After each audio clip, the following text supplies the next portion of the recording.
Welcome back to the Comics Aficionados right here on Think Critical YouTube. Your Saturday morning delight is here. We're going to talk about all the geeky comic goodness that we could fill. Aaron Sparrow is running a little bit late, but we do have an enormous guest here today.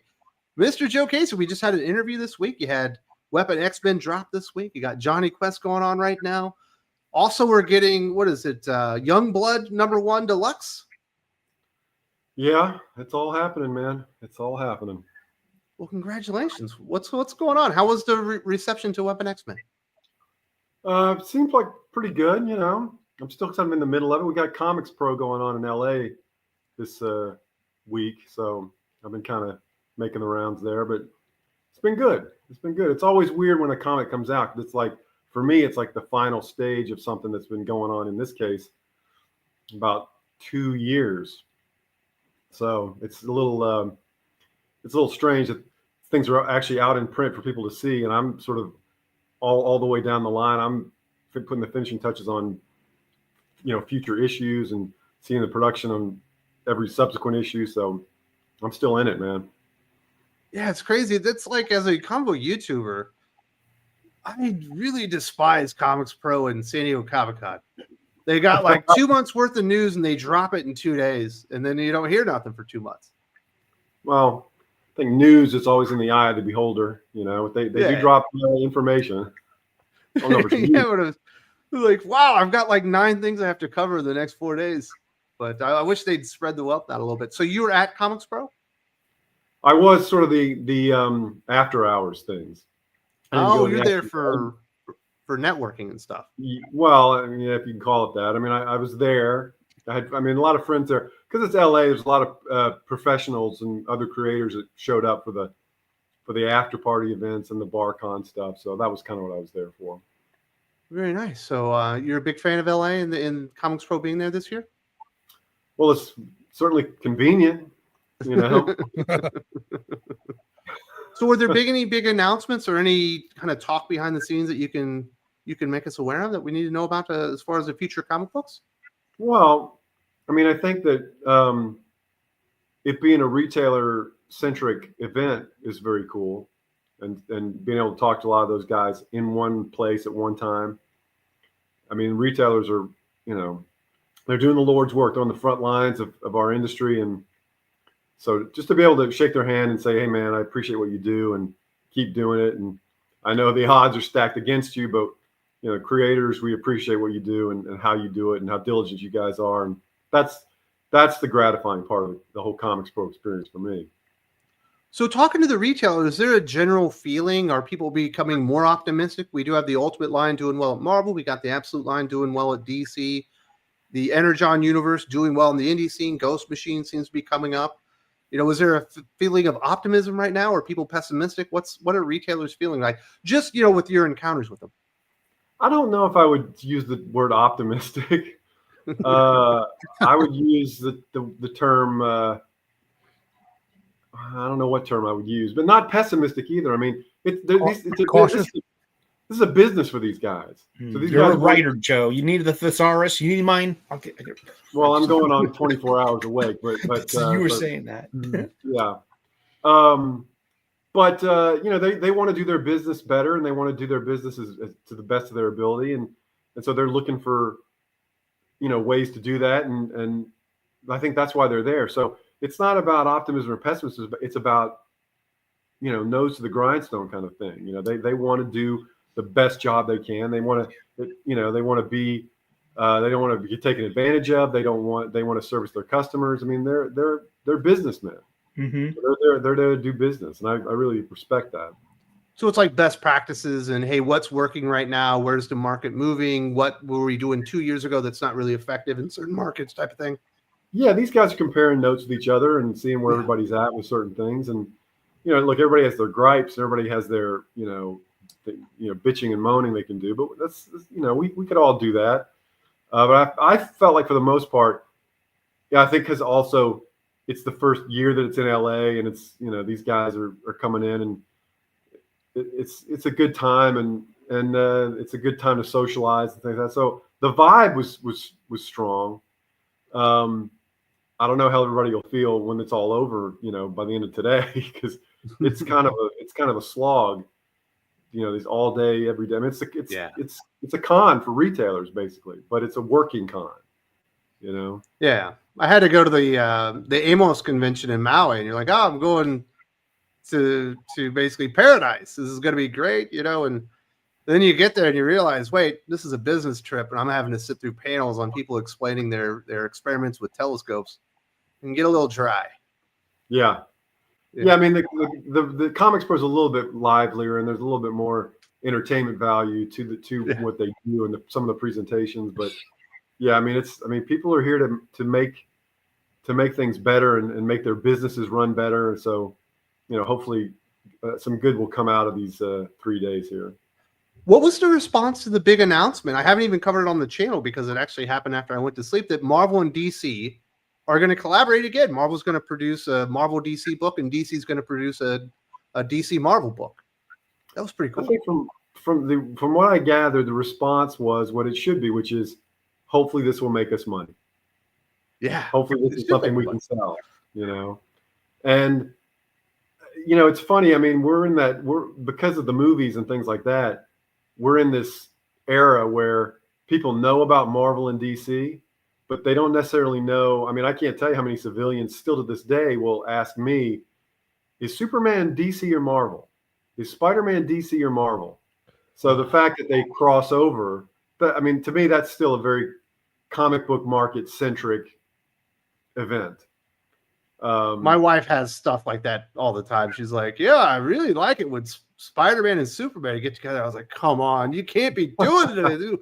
We're married. You should a little osmosis here. You should have figured some of this stuff out. She still makes those. She's just not in the culture.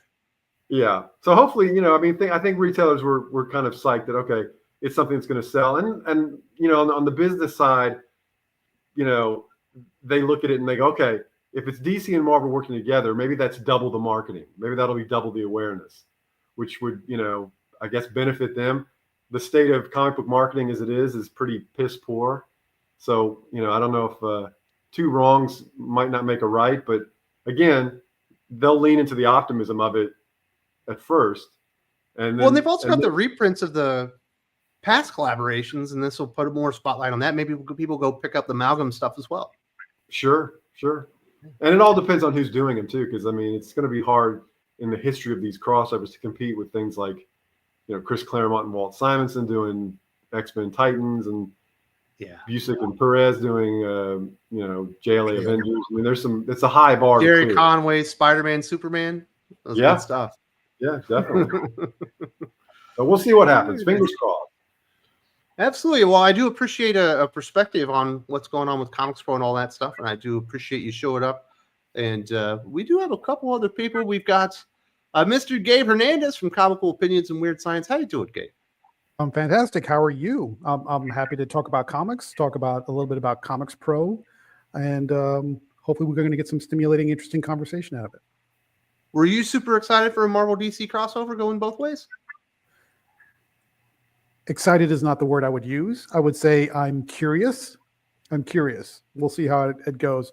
I think just to be transparent, being honest, because that's my bread and butter, is it felt slightly desperate, just being honest about it.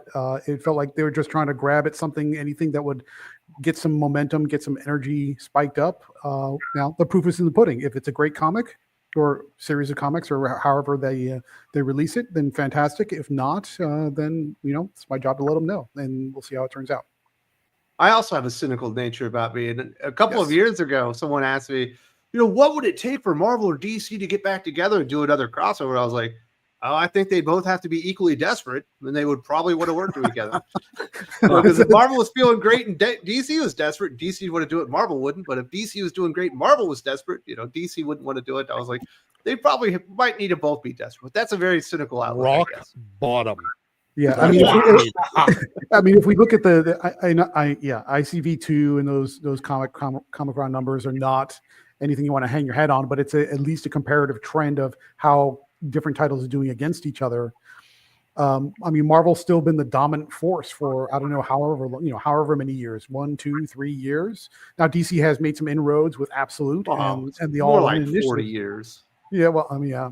So for Marvel to say, yes, DC, why don't you come along and we'll do something interesting together? I mean, that says that they're definitely reaching to try new things, which I commend. We want them to try new things. We don't want them stuck in a rut, which is what a lot of Marvel feels like it's done lately. We'll see how it goes. The announcement isn't enough to get me excited. When I get it in my hands and I look through it, then we'll say we're excited. Because I will remind people it took really, if you think about it, if you know the history of it, 20 years for JLA Avengers to happen. Yep. 20 years. Yep. So there's always room to things get screwed up in the pipeline. 20 years for JLA Avengers. It took it took a distributor war and market collapse for Amalgam to happen. And we all remember seeing those still sitting on the shelves today. Yeah. Well, it also took a man basically on his sold. deathbed for them to reprint the material. Yeah. Yeah. True. I mean, if there's one of many things that are wrong with the industry as a whole, is that they don't do anything quickly, especially when something is very obvious. So if that's an obvious get, then sure, go for it. But yeah, it takes a long time to turn those ships around. So if they can capitalize on it, great. If not, well, at least they tried. So, Gabe, do you have anything up on the channel that people should be knowing about? You're well over 1,000 now. Yep. You're monetized. Everybody's talking about comical opinions these days.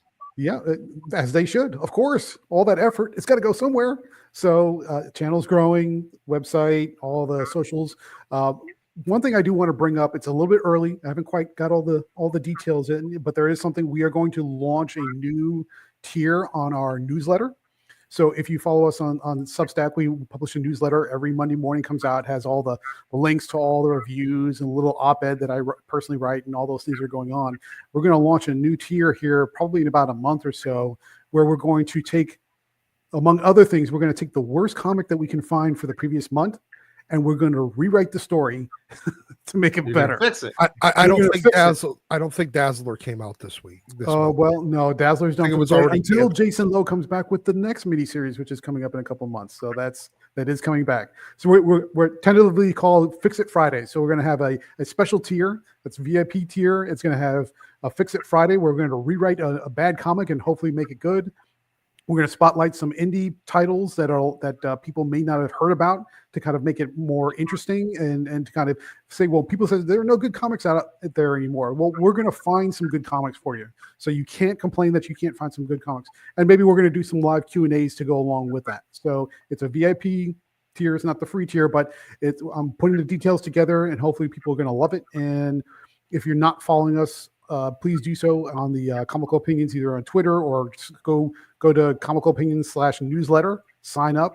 You'll get the free newsletter. Not Suscape? No, it's not Suscape. And when we have more details about the VIP tier, we're going to start putting out some emails and notifications on that shortly. So I think folks are going to love it.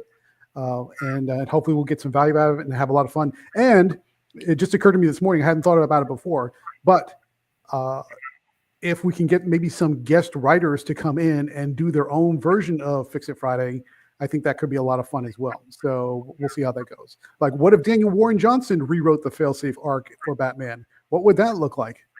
Okay, but your obviously subtle ploy of trying to get Joe to do work for you for free is, not unnoticed by me. Joe's already got his annual level of praise for the reviews that we wrote for the Johnny Quest, deservedly so. But we'll see. I mean, if there are some writers out there, including Joe, who want to participate in that, we'll be happy to entertain that collaboration. Yeah. So, Gabe, it feels like Sus Gabe has taken over. Are people just calling you Sus Gabe 24/7 now? Well, it doesn't help that you put that in the description of the video. So yeah, people are just sort of calling me that out of hand, I guess. But not just on YouTube. I'm seeing it all over other places. Yes. Well, you know what? If it works, I'll go with it. I'll lean into it. Sure, why not? Better to be known than unknown. So it's one newsletter a week, right? From the Substack. We do one newsletter a week every week, and that's completely free. The VIP one is probably going to be just a monthly to start and see how it goes. One a week, that amateur hour. Listen, you got to get your numbers up. That's just for the newsletter, but we also have written reviews that are averaging 10 to 15 a week. We also have video versions of those reviews. We're doing at least 3 of those a week. Trust me, you guys are getting plenty of free content. There's not much to complain about in that area. My goodness. Gabe trying to. Now Joe's got me all upset. Himself. Now he's got me thinking I'm not working hard. You're enough. not doing enough. I'm not doing enough. Come on, Joe. Why? My newsletter is twice a week. Twice a week. And Joe's writing 4 comic books right now. Yeah. I will not be compared to other people. Let's move on. Yeah. Very nice. Who else we got? We got Reb Sully in the house. Hello. How you doing, Sully? Good morning, everybody. Hi. How you doing? And thank you, Joe, for coming on the show. This is awesome. Wicked pissa, as we say here in Boston, kid. Awesome.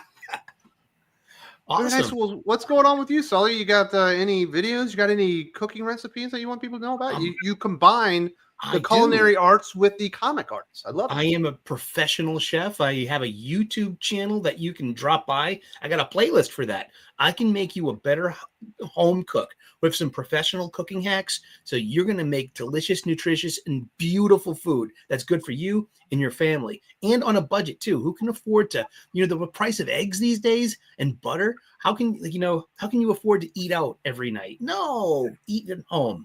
I made some ribs the other night, man, that were just perfect. Yeah. Well, what was your hack on the ribs? Give us a little tease here. You can't just. Okay, well, you take some pork ribs and you season them, with salt, kosher salt, black pepper, garlic, No paprika. No paprika, not smoked paprika. paprika. I don't like that flavor too much. Too much smoked paprika, you're going to kill it. Chili powder, and then an equal amount of brown sugar, a tight foil pack. You make a tight foil pack around it. Don't pierce it. You want that steam in there. Low heat. So I had a 5-pound rib, and I let it go for 4.5 hours at 300 degrees Fahrenheit. And you know what? When it comes out, open it up, let it cool off, put it in the fridge for a night, and then take your sharp paring knife and cut between the rib bones. That way, it's not going to fall apart into a mess of pulled pork. You don't want pulled pork. You want ribs. I was sitting here, Sully, and kind of zoning out a minute, and then I heard put the paring knife between the ribs. I'm like, are we already talking murder this morning? I mean, I think it's a little early, but okay, sure. Yes, we are. Exactly. All you got to do is heat them up, sauce them up, and they'll fall off the bone with every bite. It's what you want. Too. It's a restaurant hack. Hey, Sully, you'll be proud of me. I've been getting into bread baking lately with a nice no-knead sourdough recipe. It's no knead, but you can flavor it to be sourdough if you wish. Mm-hmm. That's not real sourdough. That doesn't count. Yeah, but I basically make it with lots of olive oil and Italian seasoning, so it turns out basically like a loaf-sized ciabatta bread. That's cool. Delicious. A nice hack for that would be if you had a very large cast iron with a lid, because it has equal distribution of the heat and it crisps the bottom. Too much work. Just get a nonstick loaf pan. It's fine. Oh my goodness! Don't be a hack. Use a hack. It's not being a hack. It tastes delicious. You're a bread maker. Also, I found a good recipe for Irish potato candies. Nice. And it turned out great. It was delicious. Very nice. Good stuff. Sully, did you book your trips to Dallas yet? No, but I have to. I'm doing that this week. I am. I have to get my plane because I have to also go to Florida last week of April. So I want to, let me just do it all at once. I'm going to go hang out with my family. We got a B&B lined up, and we're gonna do something with my mom's ashes. We're gonna do that beach thing. That's gonna be nice. Hilarious story about my mom's ashes. You want to hear it? Oh, sure. Hilarious to me. Other people might not think it was funny. I know. So when my mom passed away, obviously we got her ashes, and there's a spot on Smithville Lake, near where I grew up, and we would go to this one spot You can go there and sit on the beach. You drink some beers. No one's going to mess with you and everything like that. Mhm. So we all got together, me and my brothers, and then the guy that she was living with, and my aunt, and some of my cousins. We all go there, and we're paying our last respects, and we're gonna put her ashes, into the water, so she'll always be there. It just seemed like a nice thing to do, and so we get there, and it's windy, like pretty windy, and so we go down there, and I grab the ashes, and I kind of put my hand in the water to make sure that nothing happens to them. And my older brother does the same thing. My younger brother does the same thing. And then when this guy that she was living with gets up there, he's had 2 hip surgeries. And he kind of always walks around like he's taking a dump. He's just got this weird stance that he's going through. And he couldn't really bend down to get to the water. So he just lets loose a handful of my mom's ashes, and it blows right in my older brother's face. Oh boy! And he's like, I thought you were going teeth. I thought you were going for that Big Lebowski moment, and it looks like that is exactly that's what I was happened. thinking. Poor Donnie. Aw. Big Lebowski. And I looked at my brother, I felt bad for him, but I couldn't help. I was laughing so hard. I was like, oh man. He took mom's ashes to the dome, man. Right. I'm thinking about taking mine to Diagon Alley at Universal Park because she loved that Harry Potter shit. Oh yeah. Like, here you go. Yeah, I'm seriously thinking about it. They get cameras everywhere, though. You're gonna get busted. I bet you could talk to them and be like, "Hey, this is my request." I bet you they'd work with you. They'd find That you a would be spot. cool. It would be cool if they would. Yeah. But I got something to say about the DC Marvel crossover coming up that Jeff Johns called this at the end of Doomsday Clock. First, and the secondly, this could be the opportunity that Marvel needs to legitimately have a crisis. Alongside, if you can have a DC Marvel crossover crisis, you could reset elegantly the Marvel universe. What we've all been looking forward to. Has there ever been an elegant crisis, Sully? Yes. Has it never caused more problems than it solved? But that's the whole part. I mean, like that's just the balance of it. Sully, you want Kamala Khan to be an original 5 X-Men now, don't you? Because you know that's what they're doing. Don't you They'll put that hate end on, up doing if they don't get get me angry about this topic because don't you put that hate on me, Ricky Bobby. Don't let that evil on me. You'll love it when Peter Parker's the legacy Spider-Man. You will too. No. My goodness. We don't need a Marvel crisis. I think DC has demonstrated at least 7 times now that that's probably not the way to go. I would say Marvel's already in a crisis. They just don't know it yet. I love crisis stories. Plus, because now you have a multiverse that makes a mess out of everything. Crisis is They a already response have to a multiverse that makes a mess of everything. Yes, and that's how you resolve your multiversal mess. By making another mess? Yes. Just you alter your mess. You trade your mess from another mess. Okay. Having a crisis is like cleaning your Persian rug. You know what I mean? There's some burn spots in it. There's a wine stain, and you just clean it once in a while. And you gotta fluff it, and you gotta. Yes, I said fluff. And you gotta vacuum it. That's what a crisis is. Think about that. That's a metaphor for it. Cleaning your Persian rug. Right now, it sounds like you're doing a different kind of fluffing. I'm just gonna. Dude, I knew you were going to. You're so sus. It was wide open. I know. I love my that nose. Sully just turned himself to point directly at Gabe. Like he was in the room with him. You got to sell the bit, man. What do you think, Joe? You're right. Did you think it would be a good idea for Marvel to do a DC style crisis event? No, I don't think it would be a good idea. A crisis is fun. It gets eyes on, but it always causes more problems because those second, third, and fourth order effects when you start messing with your canon continuity. In my opinion. Well, as a writer, you got between DC and Marvel, you got 2 sandboxes. One is DC. It always like does its crisis every couple of years and it upends everything, and you got to make sense of that. Marvel has got this long, fairly intact continuity that you have to dive in and make sense of that. So it's different muscles to exercise as a writer when you deal with those different universes. So I wouldn't want them to be the same or so much alike each other because, it's more fun to have that diversity in playing field. So somebody just confused you with Joe Kelly in the comments, and this is something I see all the time, Joe Casey. When we did the interview, people were responding like, "You didn't call out him for what Joe Kelly wrote." I'm like, do you always get confused with Joe Kelly? Well, Joe Kelly's a lot better looking than me, so it shouldn't be such a big deal. I think it's we compounded by the fact that Joe and I work together, and we have for the last 25 years. But that's okay, because if I ever really fuck up, I can just say it was him, and he can take the blame.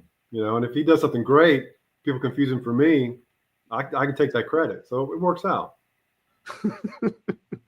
But I see people making that mistake all the time, and I'm a son myself will make those mistakes. We're like, wait, didn't Joe Casey do that? Then I'll look at it like, no, that was Joe Kelly. Oh, whoops. We worked this out 25 years ago, Joe and I. We're like, this is going to be great for us. Great for our careers. Great for our self-esteem. Let's go with it. So we've been doing it ever since. You should write together like Lansing and Kelly. Well, we do. It's just in animation. It's never in comics. It's true. Ben 10 fans out there, give a high five. Absolutely. Last but not least, we do have Doc. How you doing, Doc? Are you recovering from the news of what they're going to do to the X-Men history? I mean, I guess. Look, if they're absolutely committed to shooting themselves square in the dick, it's their property to fuck up. I mean, that's fine. I won't read it, and I won't read moving forward either. Hey, they solved the problem for me.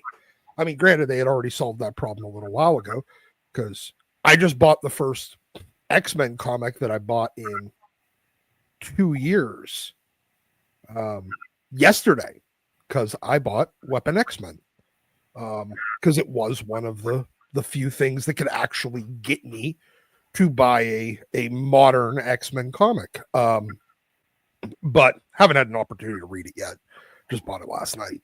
But no, I'm wonderful. I'm looking forward to all of Marvel and DC repeating the mistakes of 1997 and all the copies of Amalgam Verse 2.0 that will sit unsold on the shelf because they didn't sell the first time. They got a lot of people talking. They just didn't sell anything. I don't think they're doing the Amalgam Universe this time. Well, we'll see. Whatever they decide to do this time that won't work. It'll get a lot of people talking. That's wonderful. They won't sell anything, but because the only things that have ever sold were the couple of single character crossovers and JLA Avengers and X-Men Titans. If they could, the problem is the Titans currently suck, and so do the X-Men. So why don't you do a second round of that? The Titans will get a little better. Well, let's hear from the peoples. We got Jagger 2. We need some Joe Casey Spider-Man. Maybe Joe could show all the Peter MJ shippers why Peter and Black Cat are a lot more fun getting into hijinks. Would you consider Peter and MJ together to be shipping? They were married. No. Hey, Wes, I'm shipping you and your wife. This is kind of weird. So, Joe, you're more of a Peter Black Cat guy? Who, me? Yeah, this is what it's insinuating, right? No, I'm not a Peter and Black Cat guy. I don't know where you got that from. I've only written Spider-Man very limited, couple of stories here and there, so I'm not. I don't have much of an opinion one way or the other. It's funny. I've never been much of a Spider-Man guy. I was more of an Avengers guy growing up. I'm more into the classic Iron Man, Cap, Thor stuff. That was what I grew up on. So Spider-Man was never my jam. So you weren't heartbroken with any of the stories where kill Gwen Stacy, remove the marriage, throw in that Gwen Stacy was sleeping with Norman Osborn? I'm always on the sideline, kind of laughing at that stuff as to what that character through. I mean, he seems to be the glutton for punishment at Marvel. So this is all par for the course, I think. I feel like this super chat was another instance of somebody confusing Joe's. Yeah, right. Yeah, right. There you go. Because Joe's relaunching Spider-Man in April, I think. Yeah, he is. Yes. Yeah. Yes. Yep. after this Eight Eight Deaths of Spider-Man. It seems like he's kind of abandoned that project, and it's just Justine Ireland at this point. It's been kind of strange. He's doing the last 2 issues. So Oh, hopefully is he? He's come back it. with McGinnis? Good. Yeah, for 69 and 70, and then then just goes into the next number 1 with Epi Larraz. Very nice. Caleb says, how many of you read that stupid report interview where he wants customers angry and they're retconning X-Men history and saying Kamala was there? I didn't read the interview itself, but I don't think it's ever good to have people angry. It's like I think you want people, involved in having a conversation, but I don't think you want people in mass mad. 20 years later, Tom Brevoort read Eric Bischoff's book and took all the wrong lessons from it. Controversy creates cash. Yes. Joe, did you ever do anything that just got everyone furious at you, or at the publisher? Yeah, what you did. I wrote Uncanny X-Men. That pretty much did it. But that was back when everybody got angry about anything that was X-Men. I mean, I guess it's still true to some degree. But back then, but people like your Uncanny X-Men. Well, 20 years later. Oh, hindsight. But at the time, it was rough waters. I mean, Grant and I were both like, "Holy shit, this is some we're stirring up some shit here." And he'd been around a lot longer than I had, and even Grant Morrison was a little taken aback by the level of reaction that our X-Men relaunch going. It was crazy. I could kind of see that, because Chris had been on the book for so long, and obviously like kind of gone away and come back and stuff like that. But that's what is that, like 16 years or something? That's like 23 now, 24 years. No, ago. but his first run, I think it's like 16 years. Oh yeah, it's a lot of like continuous continuity. People hate change. I know I do. Well, they certainly did back then. So yeah. I've experienced it in great quantities. Do they like yell at you at cons and stuff? Like, no, Joe Casey? No one has the balls to get in your face at a convention personally. It was all online. It was sort of, I mean, this is to date myself, but it was early days of the internet and message boards and things like that. CompuServe, AOL. Yeah, they MySpace. They had their venues to vent and express themselves, and they certainly did. But that's part of it. Did you go on the message boards? I mean, I saw the feedback because I was young and stupid and was curious. But I've come to realize that that's part of the service that we provide, which is to provide, fodder for people to get upset about and people to discuss and to be passionate about. And we're not doing our job if we're not pissing somebody off somewhere. Yeah, you want people talking, whether they love it or they hate it. You just hope that they don't all hate it, because then you probably did something bad. Yeah, that's true. But yeah, the enemy of art is apathy. So you want to stir up something no matter what it is. As long as people are passionate, I'm cool with it. Yeah, you want people engaged in the conversation. Jagger on 2 says, is Joe at T800? Those sunglasses right now.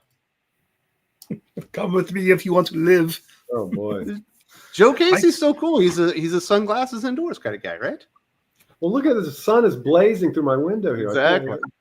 And also, I've slept in a while. My eyes might fall out of my head if I don't keep them in somehow. Yeah, very nice. Comics Exposed. Holy crap, Joe Casey's here. You can't handle Joe Casey. You can't love Joe's run on X-Men with Ian Churchill and so much more. Legend. There you go. People love it now. Oh, thanks, man. Wow. Joe, do you read any of the newer X-Men books? Are you tuned into? Because you're writing one. So I mean, how tuned in? I mean, just to keep up with what I'm, because I'm writing Weapon X-Men, to keep up with what's going on. There's some things like I've been reading Jed's run. Yeah, there's a couple of little bits that are going to show up in Weapon X-Men that we want to be caught up on. Man. So is there anything else like at the time where you weren't sure people liked it, but now that there's time back there, people like, wow, that Joe Casey thing that I didn't care about at the time is amazing? Is it just that's most everything that I've done. I mean, people bitched about, my Superman run. They bitched about the stuff I was doing on Wildcats. They bitched about, the Automatic Kafka and the Intimates and everything. everything that people felt they could have an opinion on, they did have an opinion on. But that's not the, I mean, and that's fine. Again, that's fine. But I mean, the true test of art is how it lasts and how it's thought of, 5, 10, 20 years later. And I've been really lucky that quite a bit of my stuff has found favor with the It's aged well. the perspective of time. And that's always what I'm striving for, because the things that I loved have lasted too.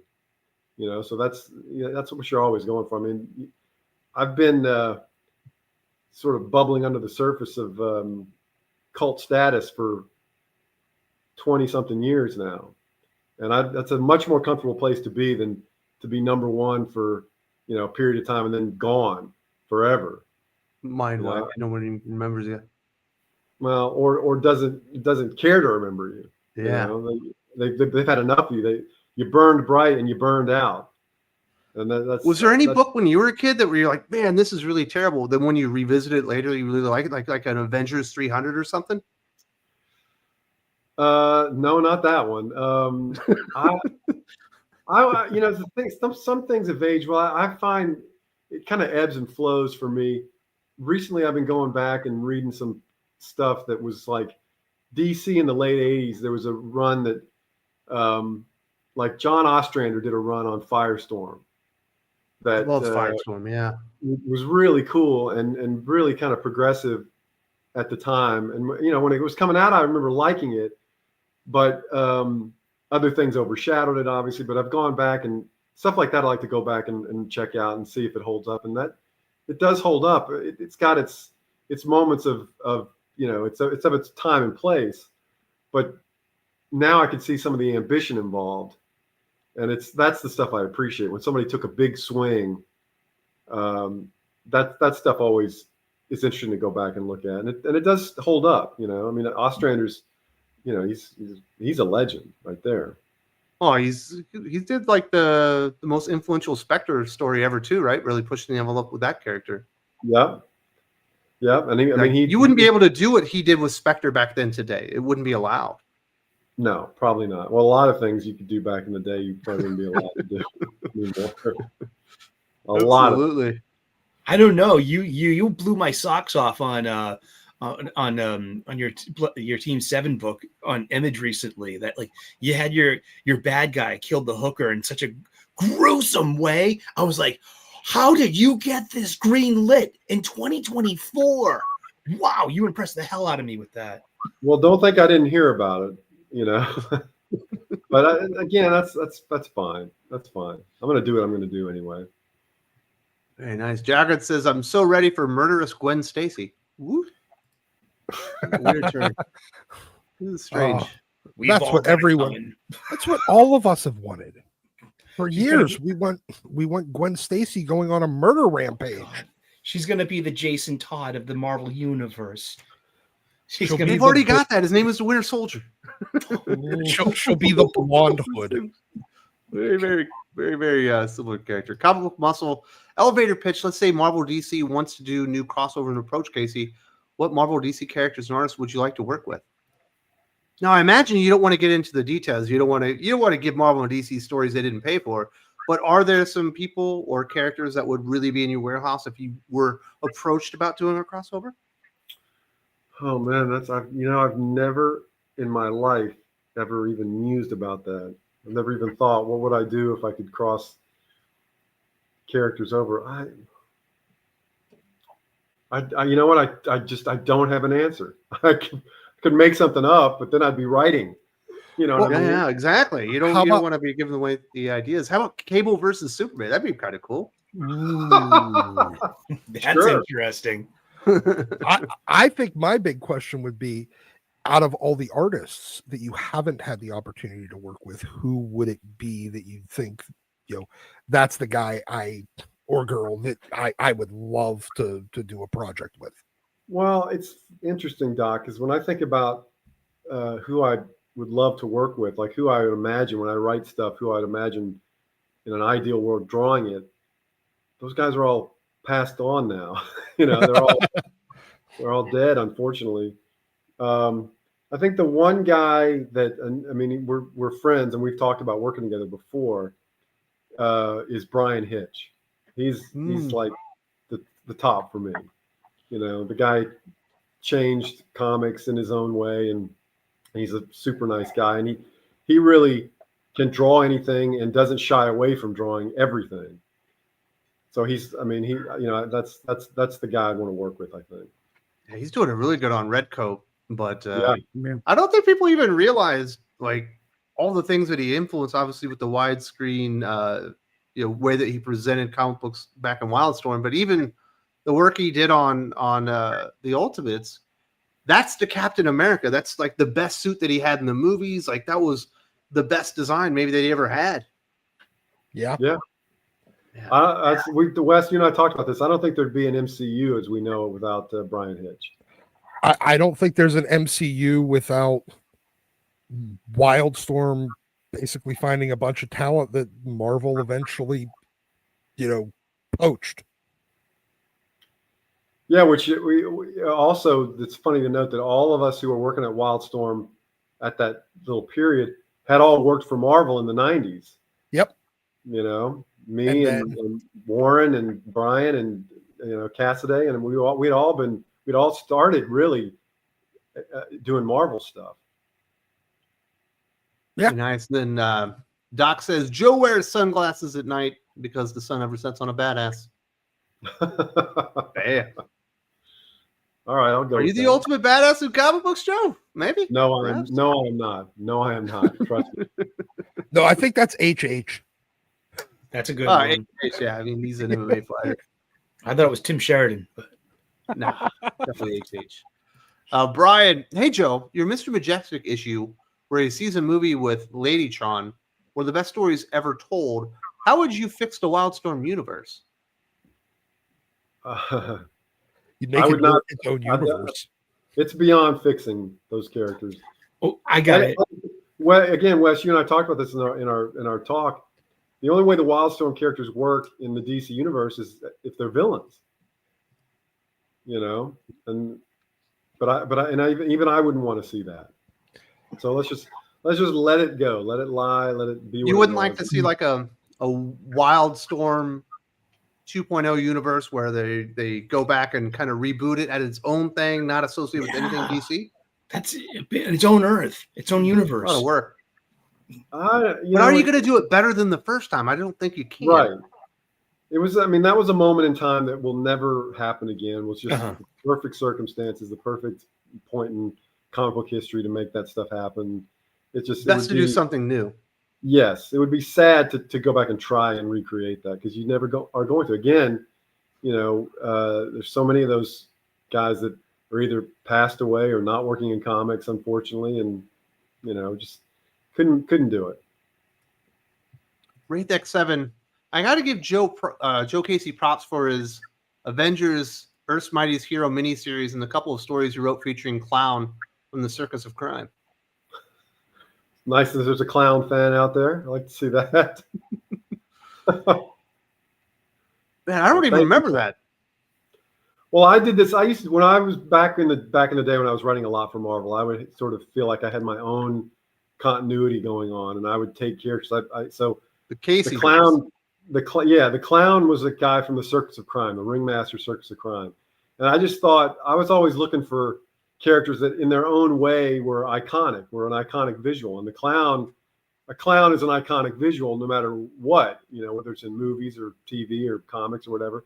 So I kind of gravitated to that character and made him sort of a dirtbag, criminal.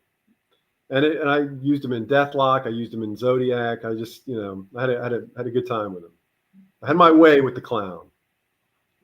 Very nice. Comics Exposed. Joe, what TV shows are you watching nowadays? Got any recommendations? I recommend Paradise on Hulu and Day of the Jackal on Paramount. What do you got? I think the one I'll recommend that just ended its second season is a show on Max called Bookie with Sebastian Maniscalco, the comedian. It's the Chuck Lorre sort of, I guess you call it a sitcom. It's a half-hour show. And it just was really kind of tight and well written and funny, and had a sort of a.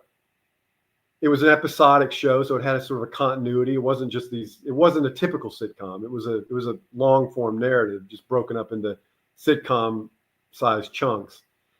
And hopefully it'll get a third season. But I really got a kick out of it. It's kind of breezy. It's very lighthearted, but there's dramatic elements to it. So that's that. I think that'd be my recommendation because I think it flew under a lot of people's radar.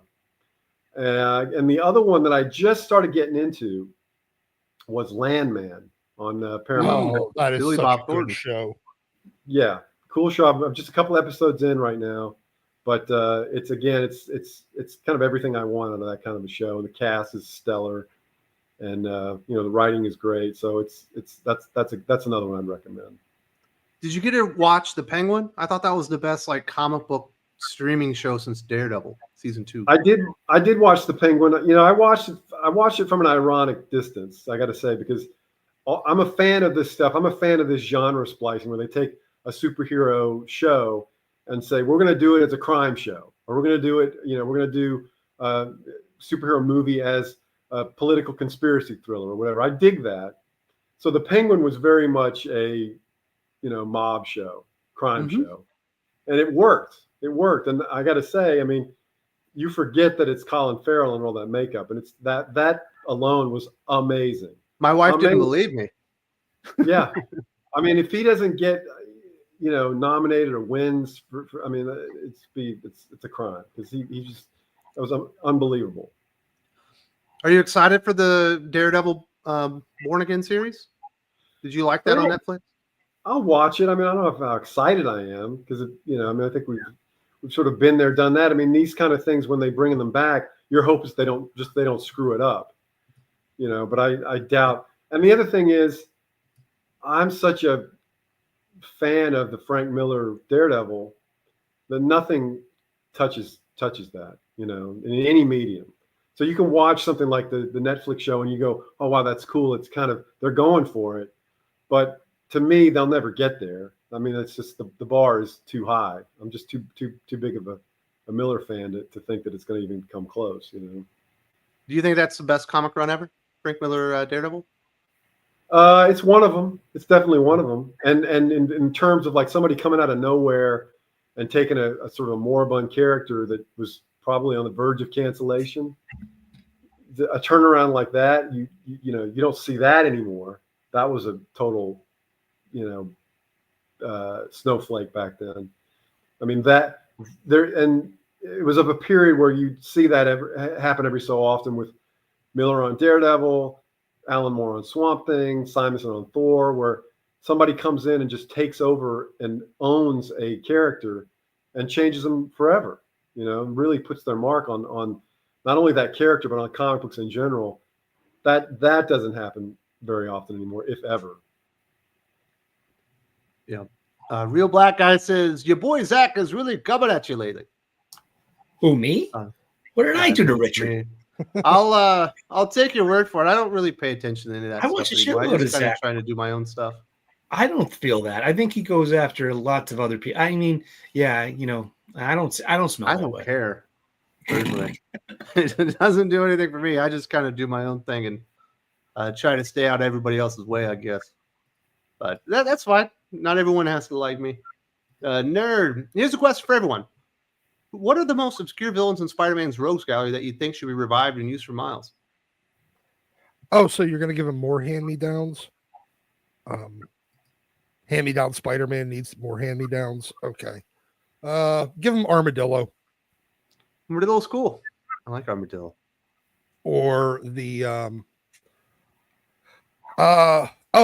the Beetle and Boomerang. Hydro He Man. probably just needs his own villains. That's the big problem. But they should represent something. When you look at a lot of Spider-Man villains, they're animal based or they're like costumes and stuff, kind of like that. Miles needs his own flavor. That's what he's lacking. He also needs his own name. Yeah, He probably needs his own name too. They've been throwing the Vulture at him because he's dating the Vulture's granddaughter Granddaughter, in the Cody Ziegler book right now, which I just hit the wall on with this last issue. You done? I think I might be done with with Miles Morales Spider-Man. It was entertaining for a little while because it reminded me of an old style Bronze Is he Age still book. a vampire?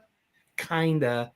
Exactly. But he's got some wicked pissa vibranium infused new costume. How does one become kind of a vampire? Exactly.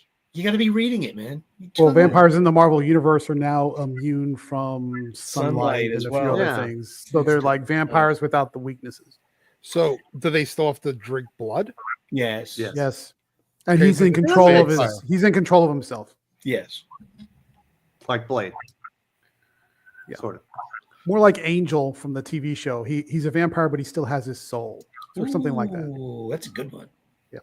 If you're looking for a Spider-Man villain that you haven't seen in a while, that might be good for Miles. How about how do you pronounce the last name? Alistair Smythe? Yeah, Spider Slayers. Yeah, Spider Slayers. Very nice. Carlitos Figueroa. Joe, what are your thoughts on Superman and Lois? I'm assuming this is the TV show that was on CW. That I haven't watched. I've not watched that show. I heard good things about it, but I'm kind of. It's one of the best Supermans we've gotten in a very long time. He might not Really? traditionally look like Superman like you would expect, but he like completely embodies what I believe Superman represents in the way he carries himself. Wow. Very, very good. Okay. He ends up being, I guess it's the kid from the what was that movie? Road to Perdition. The son? That's the same actor. Oh, no way. Wow. Yeah. Jeez Except he's like 30 years old now. Christ, I'm But- old. We're all Yeah. old, dude. It sucks, That's- doesn't it? You're like, what do you mean that guy that I was watching when I was 15 years old has a grandkid in the NBA? Like, that doesn't even make sense to me. But I would recommend Superman and Lois. I haven't gotten to see the last two seasons because they haven't shown up on Max or whatever. But the first two seasons are really good. I liked it, especially for a CW show. LK Joe, I'm loving Blood Squad 7. Been watching the Sandbaggers, and you nailed Infinity as director of operations. Anyone who loved 90s Image needs to pick this up. Wow, thanks. Yeah. Pretty Is that good what you're sales going pitch. for? Well, I mean, the Blood Squad 7, they're sort of the sort of elevator pitches. The way that Watchmen took the Charlton characters from the 60s and did a version of those characters, we do that with the Youngblood characters from the 90s. And it's telling a modern story, but it's taking those characters and giving you alternate history. It embraces the shared universe of the Image Comics, early Image Comics, and treats it as though it was real history. So it's a fun book if you're into that kind of stuff. And you're going to be doing Youngblood soon. Are we talking crossover soon? No. What's coming out, I think, is in the mid-aughts, I remastered and re-scripted the first 4 issues of Rob's Youngblood that came out in 92 and 90. So those are the ones that are coming out, and then he's relaunching it. I think so, yeah. Oh, I thought Yeah. that was so. This is work that you'd already done. Oh, yeah. Money for Oh, old my rope. As they say. Very nice. Okay. No crossovers. No. Wraith X7. Joe, are you and any of the other Man of Action crew working on any upcoming animated TV series and films that you can talk about? Yes, we are, and no, I can't. No details? We're still in the development process on some of these things, and probably I'm sure I signed an NDA somewhere down the line. So Yeah. I don't want to risk it. I don't want to get sued. But you do have a fresh series on YouTube.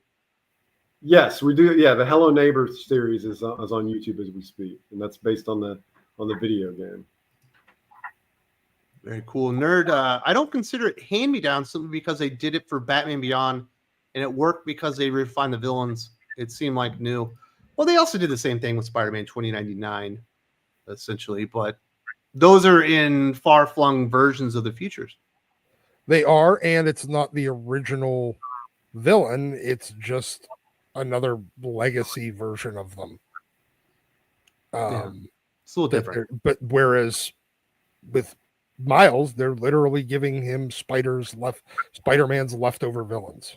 But that stuff can work because if you remember, Kingpin wasn't originally a Daredevil villain; he was a Spider-Man villain. Oh, absolutely. Sometimes they can work for another character better. Miles can have the polka dot guy. What's the Spot? The Spot. There you go. You can have the Spot. It's in the movie. Yeah, he already had him in the movie. And I think they're doing some stuff with him in that Spider-Man and Incursion book or something. I think the Spot is playing a part in that. Joe, this is from Comics Exposed. Joe, what are your 3 favorite Marvel movies up through Endgame?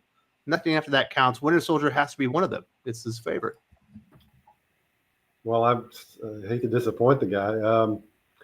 It's not in my top 3. My top 3 are. Wow. I think it's the best one they did.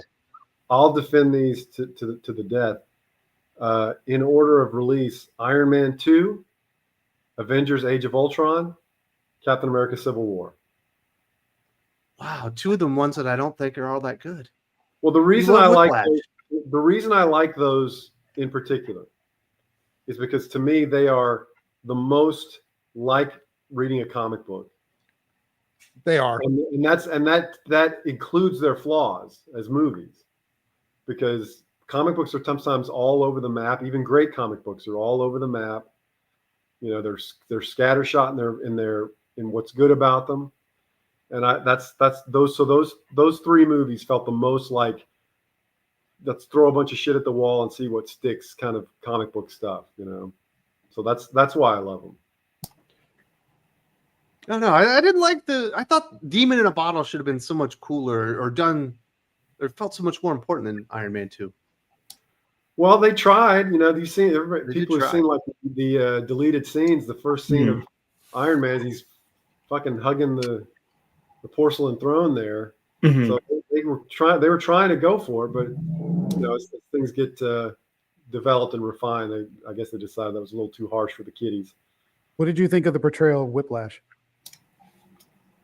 Well, I thought that he had better motivation and better backstory than he did in the comics. Whiplash in the comics is a pretty one-note, one-dimensional character. I mean, as originally presented. And this one really was a little more intrinsically tied to Tony Stark. And of course, Mickey Rourke is pretty cool. Yeah, I agree. And I'm glad they left out the green ponytail. So that's also helpful. Right. And our first look at Natasha too. That was awesome.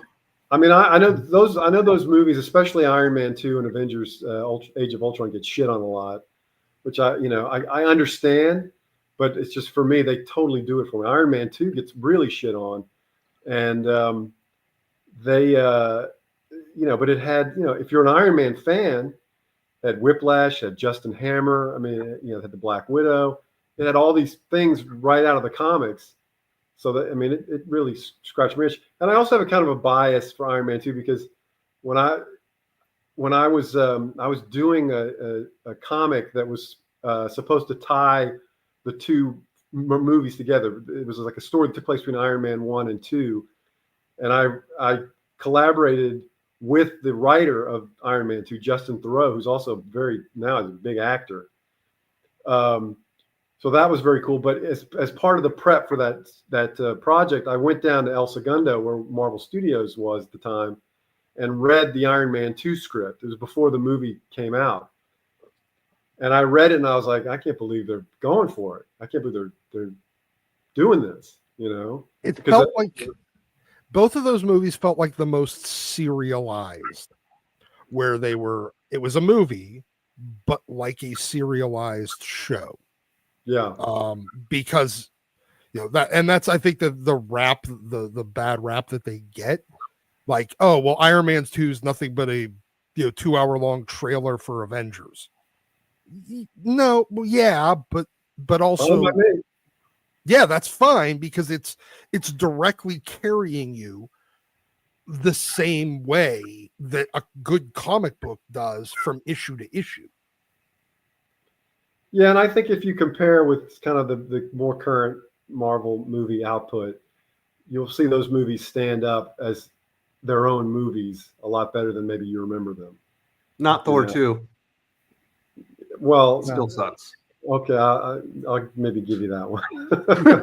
Yeah, but to your point about being a movie that's designed to be a setup, I think that probably would have been a better choice to set up Iron Wars, because then you have all the piece parts there to kind of do a big scale, armor versus armor kind of conflict, where they did it in a small scale, but they could have really blown it up together. And also to your point about how does it feel most like the comics, is you can't get any better than an Iron Man suit inside a suitcase. I mean, that scene, I just love that scene over and over again, and they pulled it off so well. That is quintessential Tony Stark, where you picture the brown leather suitcase and you see the face mask and the gloves right there. It's not quite the same because they did the sort of nanotech expansion of that, but I mean that is pitch perfect kind of Iron Man classics from the 70s and on. I mean, the litmus test for me is also, if you look at Iron Man 2 and Iron Man 3, Iron Man 3 might have the more classic movie structure, and it stands alone and it tells a complete story. I mean, look, they all tell complete stories, but you know what I'm saying. It does. It's a little less connected to the macro story of the Marvel Cinematic Universe. However, I find Iron Man 2 to be much more rewatchable and much more fun to go back to. And I'm a fan of Favreau and Shane Black.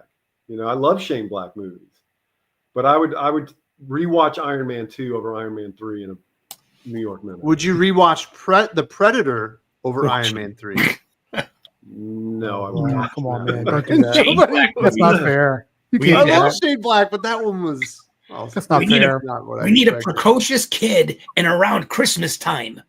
Remember, and yeah, that seems to be Shane's MO. Yeah. Nothing wrong with having some tropes in what you do. But I will say this too, just to put a cap on that. I mean, Shane Black, I think, has a pretty strong filmography, but a career is defined by your successes and your failures. You know what I mean? Mm-hmm. So when I look at somebody's overall oeuvre, there's got to be some kind of misses in there for it to be interesting as a career. Everybody that I love has misses, and I've certainly had them in my career. No, I'm a big Shane Black fan myself. It was just we hadn't had a good Predator movie in so long. I was like, Shane Black on the Predator, this is going to be great. That I got to, I was like, what did I just watch? I can't believe that. Yeah, but you would for something, I guess. It could be worse. They could have made Eric Foreman the big bad of a Predator movie. I mean, who would have ever thought to do that? That would be a terrible idea. Nerd says my best example, and this is going back to the Spider-Man villains for Miles, is Spellbinder. Spellbinder was not a future version; he was plucked from obscurity.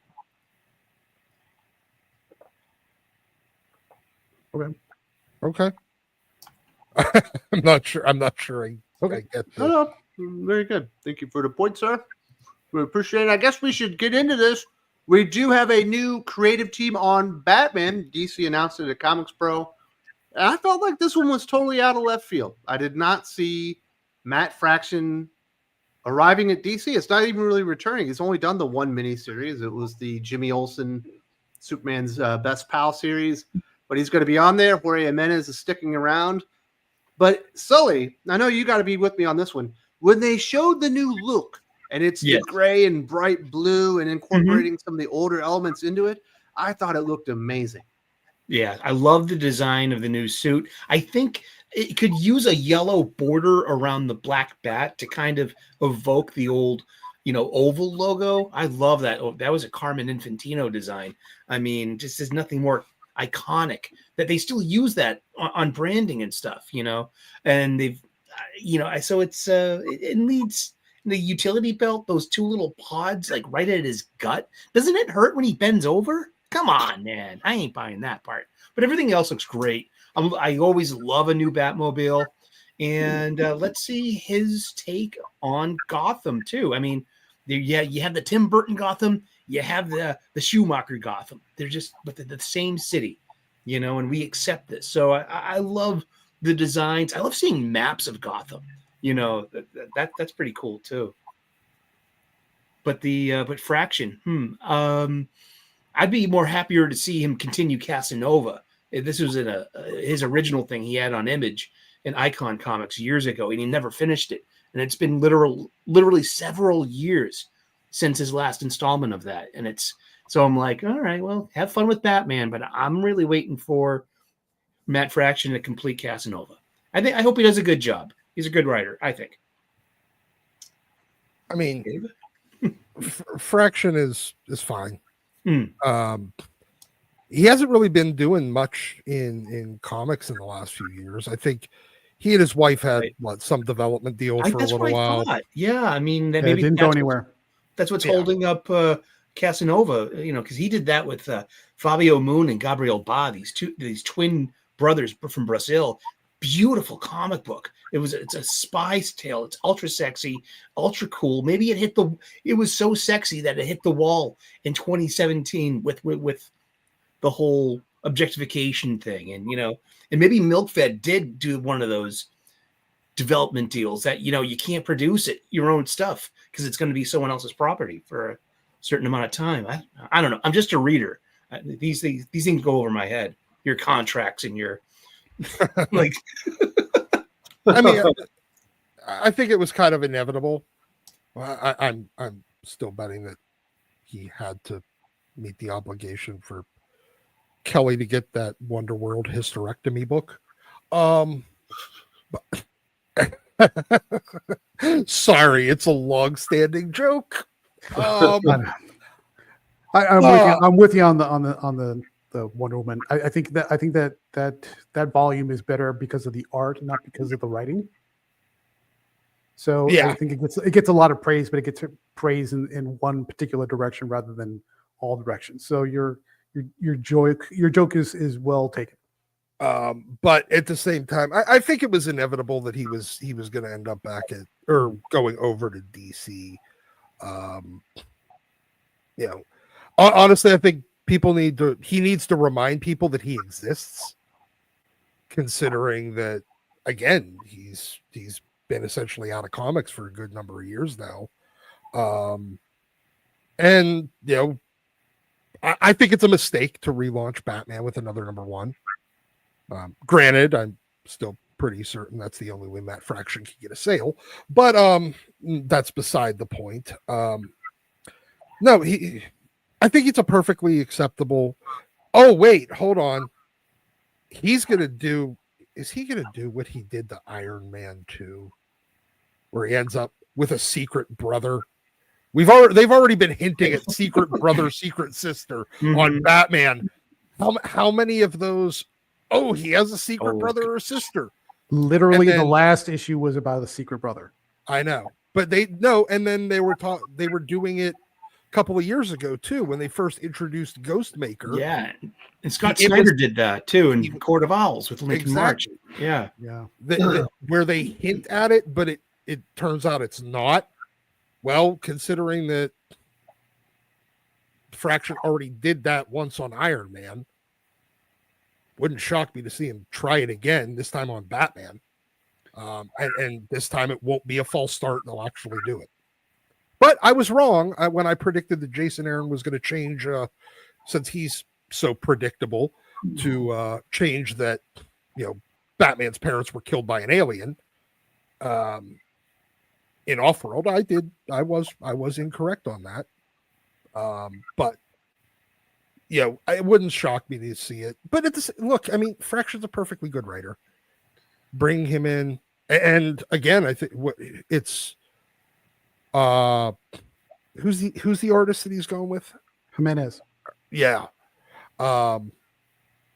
Which I think is he might be close, if not the only artist that's been on Batman this long, through at least 3 or 4 writers, I think, at this point. It might be close. It might be like the top 2 or 3, but he's had a pretty sustained, unbroken run on that series. So good for him. He's not even close to somebody like Jim Aparo. No. Yeah, well, yeah, that's true. Yeah, I couldn't think of another name, but yeah, that's he's got a ways to go. Yeah. But in this day and age, I mean, that's still a win. Where we are right now. In the 20, anything basically after about 2012, having anybody that has a really extended run on a character is surprising. It's a milestone. Yeah. I'm more curious as to, I mean, the timing of the announcement, the fact that, I mean, this is just more of a marketing gripe, is that they announced the next Batman creative team, whoever it is, it doesn't really matter, but they announce it before the first issue of the Hush too. Hush sequel even out. I mean, that's a weird, I mean, they do this quite a bit, where they want to get conversations started on the next thing before the current thing has even happened. Yeah, well, both publishers have been guilty of that for a good long while now. I mean, they're talking about the next events before the first issue of the next event is even out. They push that while the previous event is just starting. Yeah. Well, it could have been just to coincide with Comics Pro. I mean, they had all the guys right there. Maybe they wanted to generate some in-person conversations and get them hyped up for the summer. Maybe that's it. Maybe well, it's just why, that's why they announced it. I mean, Comics Pro is the reason to make the announcement timing-wise, but it's still sort of, if I was, and I mean, I don't know if Jim cares all that much because he's got his, day job. But if I was Jeff Loeb, I'd be kind of like pissed, I think, that, like, why are you trying to suck all the air out of the room? My first issue hasn't even hit yet. It wouldn't surprise me if the FOC on the first Hush issue did not meet their internal expectations. And so they thought they had to do something to kind of boost interest in Batman. That wouldn't surprise me. That might be, you might be thinking too much into that. Well, that's my job. Well, honestly, I think they did it now. I think they did it now because between now and SDCC will be too late. There's not really another big forum to do this in. Yeah, but I mean, I would take issue with that opinion in the sense that, these bigger sort of events, business events, you're more likely to get lost in the sea of announcements than you are to take up all I mean, to really make an impact. You're better off being away from those events and just targeting a moment and just taking over everything with your announcement than to be one of 10 or 20 other announcements that happen at that event.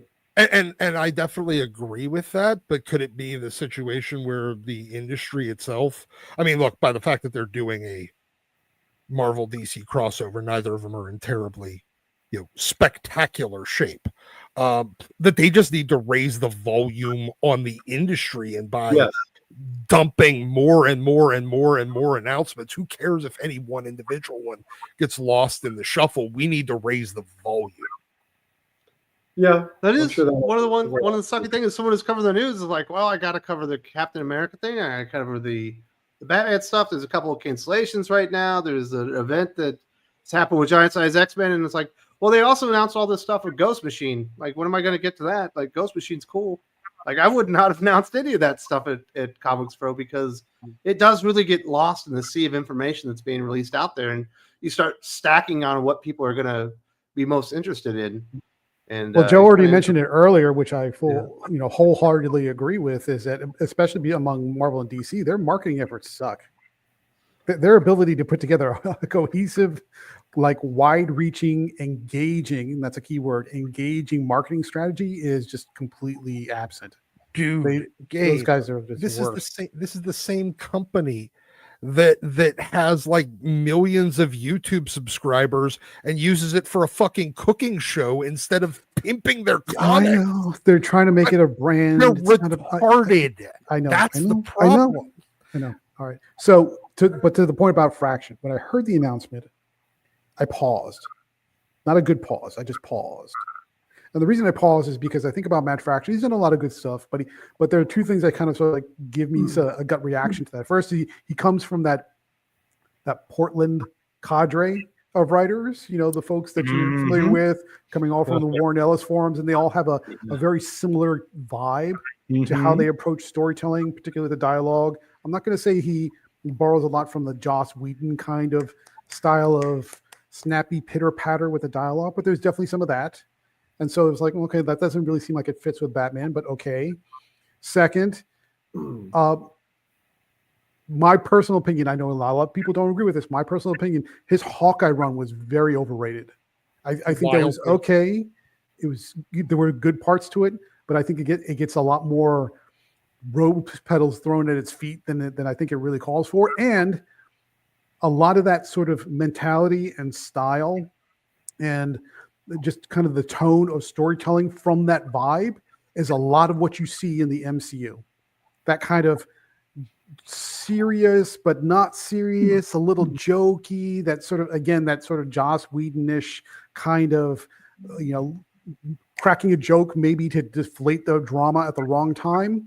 A lot of that comes from that kind of way of approaching a story, Right. the way they treat heroes. And so again, I think in my mind, okay, is he going to do that with Batman? That's not going to work for Batman.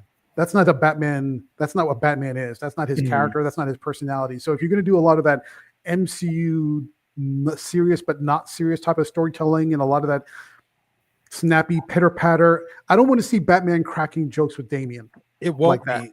No. That's He'll be the straight like guy. Well, He'll be the straight man. He'll be the straight guy, but he'll be still the straight guy in the context of jokiness.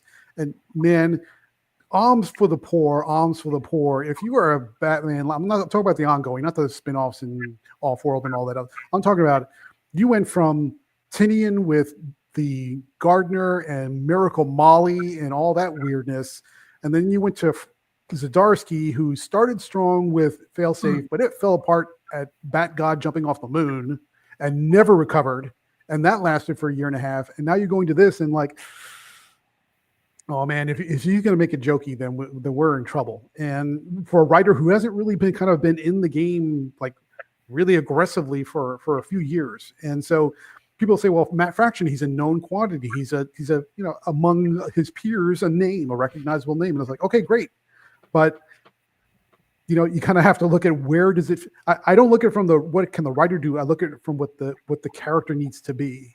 And maybe that's my own bias. I'll own that, and that certainly bubbles through the reviews and everything else. But when I look at it from how can that writer in their past storytelling, how does that fit with where the character has suffered because of poor writing and needs to get better with good writing?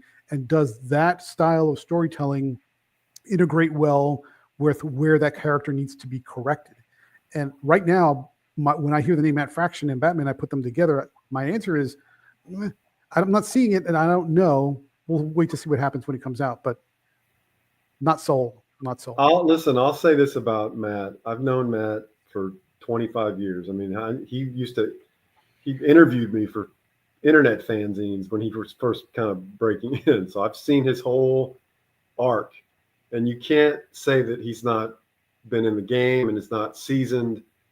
And if you look at things like you got to earn your place in the hierarchy of the industry, it's he's been around long enough. He's earned a shot at Batman if you look at it that way. And he knows comics. He's a comic book fan. My personal knowledge of his waters run deep when it comes to comic books. So I think certainly people should give him a chance because he's not.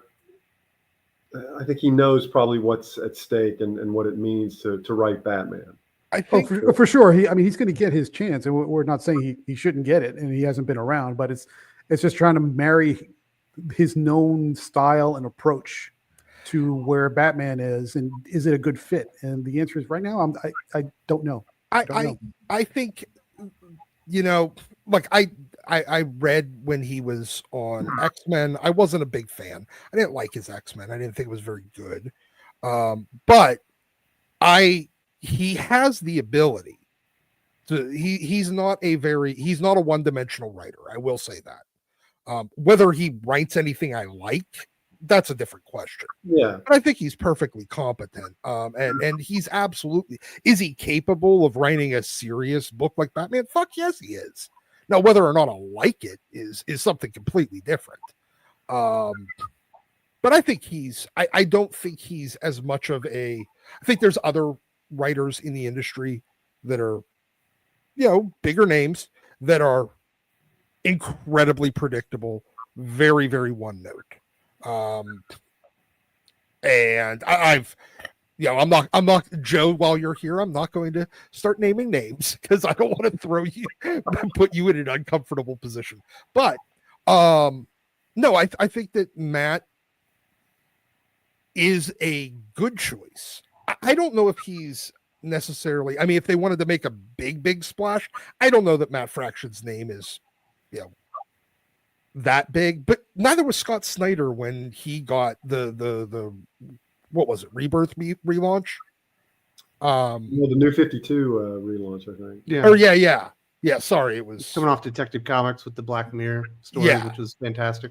Yeah, it was good, but I don't. But my point is, I don't know that Scott Snyder, when he got New 52, was he, he didn't have the name he does now. Certainly not. So I don't know if. So I don't think it really matters that he's not, a Jeff Loeb or level like draw for a name. But I think he's with a lot of the writers that we do have that are still in comics that haven't moved on to greener pastures, and him returning from said greener pastures back to comics, I think he's probably one of the bigger names that are available. And he has a proven track record, whether I like it or not. He's been able to move a decent bit of comics throughout his life. So I think he's absolutely a perfectly good choice for it. And out of the available writers there, is there a lot of, I can't think of anybody else that I prefer. Well, I can think of a lot of people I would prefer, but with what that are they're still showing writing.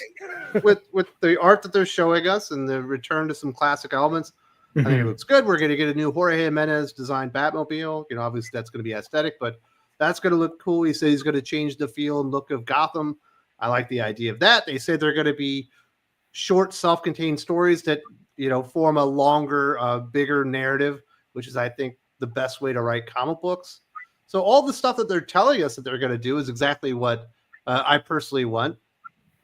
Matt Fraction is not always my cup of tea. I think he's done some great stuff. I think probably the best thing I've read that he's done is his Iron Fist stuff, which is pretty darn cool. But I thought Chip Zdarsky on Batman was a no-brainer to be good. And I thought Nick Spencer on ASM was a no-brainer to be bad. And I was wrong on both accounts, So you really can't know until you see, but I could see how this could work out. And what they're saying they're going to do does at least feel like what I want from a Batman series. I just wish he said they was going to do more detective work. That's what I like in Batman. Him actually going out there and solving crimes again. I wish it was a new number one. Thank God for tired of legacy that. numbers, huh? It's Jeez. only the fourth number one in the history of the title, Doc. It's Which been is over 80 3 years. too many. What do you think, Joe? Should they just never reboot a book back to a number one again? Should they just keep going, all the way up like they are with Action and Detective? Well, I mean, the thing is, every time they do it, it devalues the notion of a number one issue. And I've been around long enough. I used to think that, I mean, when I took over things like Uncanny X-Men, I took over at like 394. Yeah. And I was proud to take it over at 394. I was proud to be part of that tradition.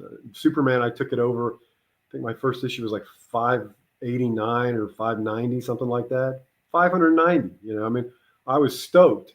And in the history of comics, Alan Moore came on to Swamp Thing at issue 20. Grant came on to Animal Man at issue 19, or Doom Patrol issue 19. Sorry, it was you were happy to be a part of the chain, the long chain of a comic book run. So my first number one issue, I think, if I'm remembering right, was I did a Deathlock series for Marvel in like '99 or something, and that was a number one issue. And I was like, wow, a number one issue at Marvel Comics. I thought that's a unicorn right there. Well, little did I know. Yeah. It was a fucking stable full of unicorns. So it's sad that in that respect to me that it devalues the uniqueness of a number one issue, But of course, it's all about money. You know, what's gonna bring in the most money short term? Forget about long term. Who cares about that? I might not have that. I might not have this job next year. So what do I care about the long term health and of the industry or the medium? I got to make my bones now so I can either get my promotion or justify my next job or what. You know, I mean, that's the world we're living in. Yeah, it's That's law of pretty wild. This diminishing Batman returns. run's going to get well over 160, I think 170 issues before it reboots, and that is not the norm anymore. But back in the 80s or 90s, if you only got to 170, you're like, wow, I can't believe they're canceled this. Like, that was a big failure. So, Well, I it's guess also the times. we've all been around long enough to know that there's no way that at some point they're not going to go back to the legacy numbering. There's just no way. It is not. It's not conceivable. When it gets to about 800, all of a sudden the legacy numbering shows up again, and once they get the big milestone, and they kind of remove it again sometimes. Yeah, and they'll do that. They'll go back and forth on that so much. You know, as we go on, that it will have no meaning. Numbers will have no meaning whatsoever. Yeah. I don't know. Is Batman one of those characters that is always on your radar, or are you more of like a Superman, super hopeful, aspirational type hero, more than darker hero like Batman? No, I love Batman. I mean, I've written him in the past to varying degrees. I did a thing with Cully Hamner called Batman Tenses back in the day. I did Superman Batman, a little quick run on that. So I mean, writing Batman's always good fun. So for me as a writer, he's never going to lose his luster. But I think from a business point of view and from a comic book fan of student of the history of the medium, I look at these things and I'm just like, it's a shame sometimes when these renumberings have to happen for economic reasons. So everybody says Superman is like such a hard character to write. So my assumption is that Batman must be a lot easier because, you get to do more grounded stuff. He could just be fighting a bank robber. Whereas Superman, if you want to challenge him, you have to have some like celestial type being or something go for him. Is that what you discovered on Superman and Batman? I found Superman easier to write because I didn't have at the time, and maybe to this day, I don't know. There wasn't that many classic Superman stories that you had to live up to. But when you write Batman, you're being held up against The Dark Knight Returns, Batman Year One, The Killing Joke. I mean, it's just like forget that in itself is intimidating. Because when I did Batman Tenses way back in the day, and when it was finally out, I looked at it and I was like, why do I even bother? It doesn't even come close. It doesn't hold a candle to the best Batman comics that have ever been done. So it's hard to make a mark. That in itself, it's daunting to do something that lives up on a quality level to the things that, I mean, those comics changed everything, not just for me personally, but changed the medium, changed the business in so many ways, so that's a lot to live up to as tradition goes. Very nice. Let's hear from the people's. Nerd says, why bother having a marketing strategy when you sit at the top similar to Diamond? The mentality there is no industry without the two holds them firm. You can definitely see some complacency in the marketing strategies. It's like, well, we don't have to work to stay here. Maybe, but you're not growing an audience if you're not getting really good, effective marketing out there and getting eyes on stories that people would like and churning in that new generation or new generations of readers without good, effective marketing. Well, Diamond's trial is not the right word. The hearing date is, I believe, March 25th. And they have a sell-by deadline for April 1st. I predict after April 1st, if they don't find a buyer, and the probability that they will is probably not very good, you're going to see a lot of shifts in the way at least some of the mid and small publishers do things. I just read an article, I think this morning, about Dynamite as an example and how they're still the biggest publisher that's still beholden to Diamond, and their ongoing relationship ain't looking good. So when it comes to a lot of the publishers just kind of like doing a lot of backroom deals for Diamond, and I'm not saying that in an illegal or unethical way. I'm just saying just like things that you don't see that just happening in the background. well, if they're shifting over to new publishers like Lunar or Penguin Random House, they're not going to be able to pull those same deals. So there's going to be, I would say, a renewed emphasis to get their marketing acts together for the publishers that stick around. And so Diamond is kind of forcing the industry to get its act together on several levels, and we'll see how it goes. But I suspect summer you're going to see a lot more marketing push than you've seen probably in the last 5 years for a number of different publishers. It's also it's not the complacency in marketing; it's the confusion in marketing. There's all of it. Yeah. Who are you marketing to? You're How right. are you marketing it? What outlets are going to carry it? And who's it going to reach? Mhm. All that stuff is so nebulous right now. Seriously. I mean, the only marketing I ever see is like that is the crowdfunding sphere. They pimp their product, and wanted more of that from the I think big it'd house. be better if Marvel and DC saw like manga and Dogman as their competition than rather than just other superhero publishers.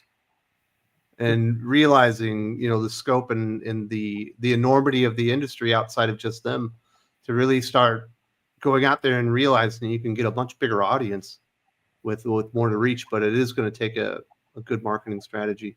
If you want a quick example of that, what's going on? If you want a quick example of that, look how hard Scott Snyder hustled prior to the release of Absolute Batman #1. He was kicking rocks, turning over stones, opening windows, opening door. He was all over the place. Here's concept art. Here's the idea. He would not shut up. I mean, almost to a fault. And that's the kind of now the great thing of it is that helped get the buzz going. That helped get people interested in Absolute Batman. It raised awareness. The shame of it is he was doing that instead of DC proper doing that.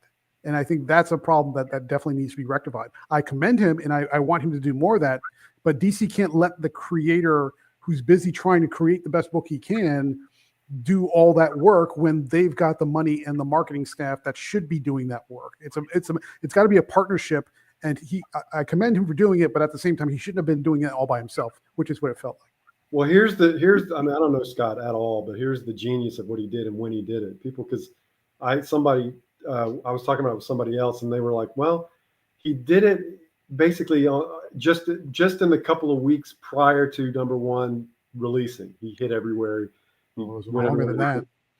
But the thing was, his, and what was said to me is that, wow, his timing was a little off. He should have been doing that 3 months earlier. But I said, well, wait a minute now. You're not thinking this through. A #1 Batman is going to get its orders, no doubt about it. But Scott went out there and started really pimping this thing when we were on FOC for #2, solicits for #3 were out. That's the timing of these things. So his window was actually right on in terms of when he was going out there and really hitting the pavement. Because yes, #1 was going to come out in 2 weeks or whatever from when he was doing all those interviews, but he was really hitting the awareness for the normal dip in orders, which is 2 and 3. That's when he was hitting to coincide with those dates, which I thought was pretty fucking smart on his part. I don't know if he did it on purpose or that he was thinking that way, but to me, that was his timing was great on that. Yeah. Very nice. Kalichioki says, who's greenlighting these DC decisions? Is it Lee? I'm certain that Jim Lee is the ultimate greenlight, and certainly Marie Chavins as the EIC probably plays a major role in decision making there. And spread the blame around. It's fine. Yeah. Mr. DC Comics. For Joe, what are your thoughts on the new Superman movie? How was it for you writing on Superman? Was it a challenge, or did you have a lot of fun for Superman?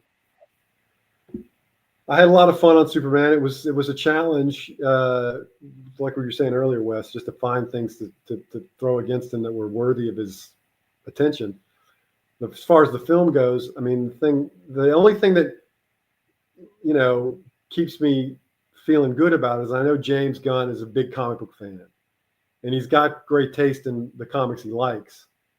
And I thought I mean, it kind of suffered from the pandemic, but I thought his Suicide Squad was fantastic. And if you were a fan of the John Ostrander, Luke McDonald Suicide Squad, and a fan of the DC universe, you know, the comic book universe, that movie hit the right spot for me. So I have faith on that level, and I'll go see it. I mean, you know, that's in a way that's the biggest vote of confidence I can give something, to say I'll actually get my ass up and go to the theater and see the movie. Are you excited for Crypto? You know, look, I've never been excited for Crypto. I think putting a cape on a dog is dumb. But So you don't like Crypto? I don't like Krypton. I like the idea of Krypton and what it represents, but I despise any story that goes back there and focuses on all like the stuff that happened on Krypton. I find it incredibly boring.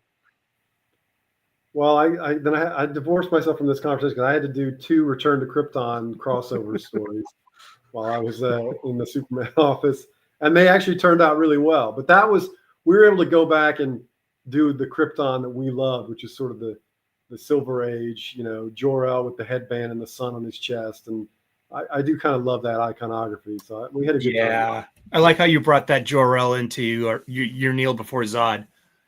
Oh yeah. Yeah, that was cool. He's fighting these ghosts. That was cool. Yeah.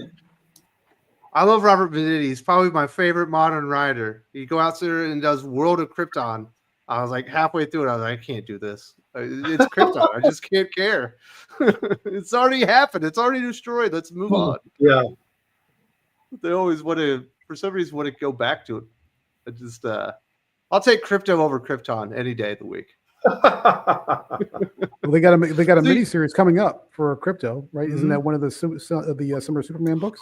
Wait a second. I got it. Jeff the Land Shark and Crypto and the big crossover. Please stop with The Jeff. big Please DC stop with Marvel Jeff the Land crossover? Shark. Please stop with Jeff the Land Shark. Joe, did you see the League of Super Pets then? Because you don't like the Crypto and all that? No, my kids are a little too old to, you know. It's a watch cute that movie, stuff. but my kids are little. Yeah. They thought it was pretty good. He had a pig that was trying to be Wonder Woman. Pretty funny. Oh my God. Carlitos Figueroa, this is another question for Joe. Is there a chance the comic book landscape could get better, or is this the best it can get? Oh my God. No, of course. I mean, of course it can get better. It's just it's hard to predict how, but you've got to believe it's going to get better. I mean, I've always said the industry will have its ups and downs. The medium will always survive, and that's good enough for me. You know, if the medium survives, I'm fine. The rest, you just got to roll with the punches. Yeah. Right now, everything's kind of following Marvel's lead. Marvel will have an upswing within the next few years, and things will get even more popular. It does go up and down. I had to learn. I mean, when I first broke in, this is so embarrassing to admit it now, considering what's happened in the last, 25, 30 years.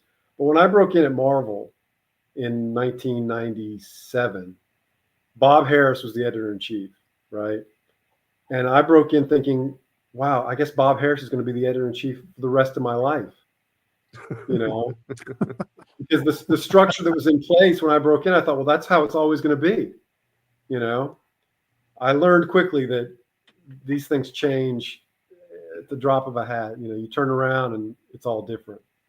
So then you just got to be prepared. Hopefully that you can adapt with all the changes that are going to happen, because they will happen. How long did we all go thinking Diamond was going to have this monopoly forever? And they had a hell of a run, but nothing lasts. Nothing lasts forever. No, you're right. We did a stream like, what would happen if Marvel disappeared? We talked about it for 2 hours. Diamond disappeared. We talked about it for 2 hours, and Diamond doesn't exist anymore, really. Yeah. No, by the way, there are things that last forever. They're called temporary taxes. Boom. Good one. Well, very nice. I guess the last thing we'll talk about here is we do have a new Captain America series coming up. Chip Zdarsky just leaving Batman. I guess he's going over to Marvel Comics to do Captain America with Valerio Schiti. I know, Joe, you said you're more of an Avengers guy. You like those classic Avengers characters. Do you like this kind of return to the return of Captain America, like his first adventures after being defrosted and becoming a full-fledged member of the Avengers? Well, I already told that story in my first Earth's Mightiest Heroes series, so we'll see what this one does. But to me, it's kind of I've not only been there, I've done that. So I like the big boots, man. The boots are cool. I like the scales. Sure. Scale mail. Scale mail. That's right. Yeah. What do you think? What are you thinking, Gabe? I can see your face turning red. You're not happy about this? Well, okay. So, alms for the poor, alms for the poor. As much as Batman fans have been suffering for waiting for a good run, Captain America is the Marvel equivalent. I mean, they went from Jackson Lansing with that weird outer circle, inner circle weirdness, and then they went over to Straczynski, who had a good idea to start, but then it turned into a battle between the Angels of Life and the Angels of Death, and I don't even know what this is. And then we have Zdarsky. Now Zdarsky can write good, grounded. I mean, we thought he was going to be great on Batman because he was coming off a really solid Daredevil run.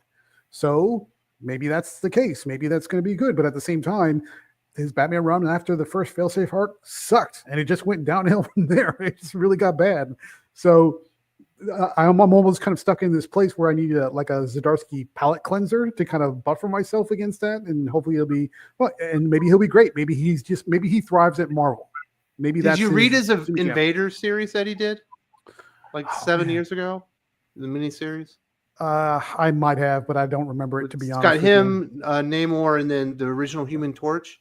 Like, that's probably the last really good version of Captain America that we've gotten in like a miniseries or on ongoing since like the Ed Brubaker Captain America. So he's written the character before. I mean, he definitely has done well at Marvel, and so maybe this is just going to be a good fit for him. I don't know, but again, it's got that like bad aftertaste from Batman that I'm still kind of working my way out of my system, and we'll see where it goes. We'll pick it up. He's going to get his chance. We're definitely going to read it. We're definitely going to find out what he's going to do with it.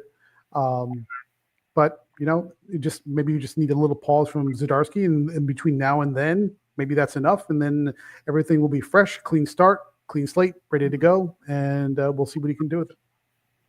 It sounds like you hate it already. I trust but verify. Trust but verify. Again, he's done well at Marvel, I mean, all things considered. So I think that's a better kind of ecosystem for him. But man, that Batman run, that was tough. That was real tough to forget that one. Oh yeah. That's like bad nightmare type stuff. So it just needs a little time to shake out, a little time to clean out the gunk, and then maybe by the time that the first issue shows up, which is due to be released sometime, I forget the date. We'll be all is forgiven. We can move on and be ready to go. I mean, and I think that's kind of the struggle for, at least for people like for me and most of the people who are on this panel, is it's very tough to kind of say, okay, well, they're moving over to a new publisher and a new title. Just forget everything that you've read before that and just give them a clean, fresh start. I'm not saying you shouldn't do that. I'm just saying it's tough to do.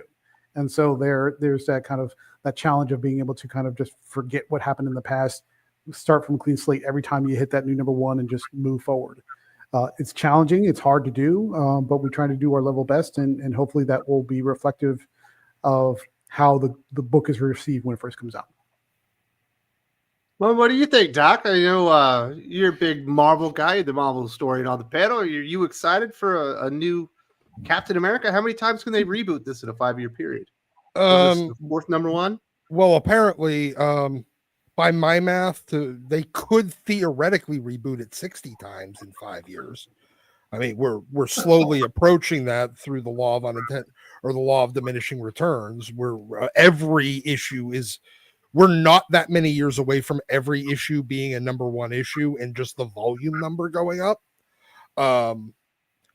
So, I mean, it's fine. It's whatever. The current series. This would be the fourth number one in 6 years. Yeah. I mean, the current series is underwhelming and disappointing. It's already lost most of its, energy. It's lost most of its readers. Marvel is not in a position right now to, and they haven't been for a good long while, and it's quite obvious, to put in the time and effort that it takes. So they have to go for cheap pops. And this is still their attempt at cheap pops to put a couple of asses back in seats that already walked away. I don't know if it's going to work. I mean, it's not going to work any better than it did the last time or the time before that or the time before that. The last time Marvel did a Captain America relaunch that didn't end up by like issue 4 selling less than the previous issue or the previous volumes, number 4 would have been when Brubaker took over. And that's 20 years ago now. So, I mean, Chip Zdarsky seems fine. I think he'd be all right. I mean, I'm still going to laugh about a Canadian writing Captain America. But sure, whatever. Who's the artist on it? Valerio Schiti. Okay, you know what? I mean, Valerio's more likely, I think, to put an ass in a seat than Chip is right now. But I think it's fine. I think it's a good choice. I think it's a decent creative team. If they can come and do something fun that is actually going to get people enjoying it and doesn't have, some stupid first issue, big twist that fundamentally alters Captain America like the last 5 of them have done. Well, I hate to break it to you, but that's exactly what's going to happen. I know that it's going to happen. They've already said it. They're going back in time for the first mission to introduce an element that is going to affect the current time. They're pretty down back there. I understand that, but like you could do it well and you could do it fucking retarded, like making the Shield have something to do with aliens. Very good. But the Winter Soldier was great, where they went and recontextualized what Bucky was. That's exactly what I mean. You could do it well, or you could do it retarded. They've been taking the approach of let's try doing it retarded and see if that works for a while now. Maybe they'll actually change their mind and say, I wonder what happens if we try doing it fun and smart. Hydra Cap and alien shields and stuff are, So with the Hydra Cap, technically, the Captain America we have really isn't Captain America. He's what the Cosmic Cube spit out. Yeah, he's an alternate reality Cap. Yeah, the real Captain America is still like imprisoned. He's an imaginary Captain America. Oh, fucking hell. What? Yeah, exactly. Yeah. Yeah, continuity. Because Hydra Cap is real Cap, is actually the Steve Rogers. But yeah, so again, they can do it retarded. They've done it a lot. They've demonstrated they have the ability to. It doesn't sell any ever. And people always get really tired of it really quick and quit. And that's why, Captain America keeps getting rebooted more and more and more frequently. Because everybody thinks that they're Ed Brubaker and their genius recontextualizing of the past is going to be, on par with the Winter Soldier. Sorry, they never are, but they think they're going to. We'll see if this one is actually even. Hey, maybe, and this is me holding out hope. Maybe they're going to go back and unhydra-ize, at the end of the first issue, and now we end up with 3 caps. Yeah, if they can restore the original Cap, that would be worthwhile. People would like that. Yeah. But it's weird that Captain America has had a new number 1 in 2017, 2018, 2022, 2023, and now 2025. Yeah, but I'm telling you now, if I see the word, if I crack open that first issue and I see the words tariff or threat to democracy or immigration crisis, I'm taking the book like this and putting it away, because Zdarsky has sometimes a tendency to kind of dip that direction, and it's like, no, we're not going to do that. We are not normally going to do he that. Attacks rich people. Yes, but he also has. If anybody yells at Cap about his privilege, I am likewise also closing the book and putting it over here. You never know. Nobody can. There's gonna be an all new, all different, all diverse, Howling Commandos to back him up on this first mission. Yeah. So I'm assuming those you can't Howling call him Commandos Dum Dum anymore. are going to die, right? Yeah. Yeah, you can't say Dum Dum Dugan because that's considered a triggering. Oh, No, he's not Wes, even Wes, in it, what was man. your question? There's going to be new Howling Commandos. I'm assuming that they're going to die on the first mission. They can't be like the new Howling Commandos, right? Like in modern. Well, is it also Commandos? written by Stephanie Phillips? Is it also written by Stephanie Phillips who wrote that last one? No. The new Howling Commandos are going to be in the book with Chip Zdarsky. He's introducing a new version of the Howling Commandos with new characters. Aren't they in the past though? Technically, I mean, isn't this? Yeah. So we know they're going to. But Dum Dum Dugan's still around. He hasn't aged, right? But I thought he was an LMD now. Isn't he an LMD? I haven't. If they're going to try doing that with a new original Howling Commandos that existed before, I don't believe then it's they're all real. They're just like a new version of them. No, I don't know if it's going to be in the past or in the present, though. Okay, well, I mean, look, they've tried that a couple of times. They could do it kind of the way that they did the X-Men 1.5 team from Deadly Genesis, and it's a team that he thought they got killed off that are back, and some of them are still alive, and they're cyborgs and winter soldiers or whatever. Maybe instead of being captured by the Soviets and put into the Red Room program, and their super. Nah, these are definitely new. I'm looking at their armors. They got goggles that have like heads-up displays and stuff like that. Well, that doesn't mean so did Winter Soldier, because he was brought into the present. But we could find out that it was a team of Howling Commandos that existed in the past, before the Dum Dum Dugan and Nick Fury and all them, that version. And instead they thought they got killed off in action, and they were actually captured. Instead of by the Soviets, they're captured by the Nazis, and they get put into the Hydra program or some shit. And it's just Winter Soldier 2.0, but with a new retconned in version of the original Howling Commandos. Yeah. Not the worst idea in the world. I mean, is it derivative? Sure. But they could do it, and I think it would not piss people off to the point where they quit the book the way the last couple of times they've recontextualized the past did piss people off and put them off the book. Listen, what are your thoughts on the retcons, Joe? I'm starting to get tired of them. Let me break it down from a writer's perspective. Captain America is probably one of the hardest characters to write and really like do a good run on, because you have to kind of really dig a little bit. But for the first 20 years of the Marvel universe from the 60s, Captain America is a pretty consistently good comic book. First was Stan and Jack, always great. There was Stan and Gene Colan, also great. Steranko had a couple of issues in there that are classics now. Then there was Steve Englehart, which did a seminal run, which really, I mean, that hasn't been matched in my opinion. Then the 80s, you had J.M. DeMatteis and Mike Zeck do a great run. Then in the 90s, you had Mark Waid and Ron Garney. Their first run was fantastic. And then you had Brubaker in the early aughts. Or the mid aughts. That's kind of my pantheon of like great Captain America runs.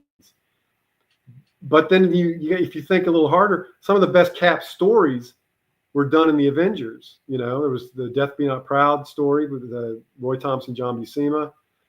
I mean, he's a hard character to nail because, to everybody's point, if you want to reflect the real world, it's a nightmare. You're just stepping into quicksand. But he's Captain America. He wears the flag. So how do you tackle that aspect of his character without just driving Pissing people nuts. everybody off. I mean, some would argue the best depiction of Captain America was in the last issue of Daredevil Born Again, Miller and Mazzucchelli. I'd make that argument.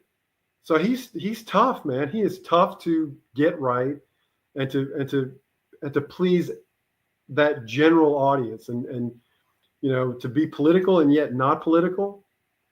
That's a fine line, So anybody who's going to take it on, I mean, my hat's off to Chip what's he going to do? How's he going to do it? These days, you're more likely to piss people off than you are to please them. So it's tough duty writing Captain America. Yule is very upset with you because you forgot Roger Stern. Oh, the Roger Stern, John Byrne run. Yeah. Christ. How could I forget? Yeah. Maybe the best. What about Mark Grunwald? What about Mark Grunwald? Well, you didn't mention him. I wasn't sure if you liked him or not, or how you felt about his Well, run. I think everybody is in agreement that Mark's run, he kind of maybe stayed a little too long at the party. Yeah.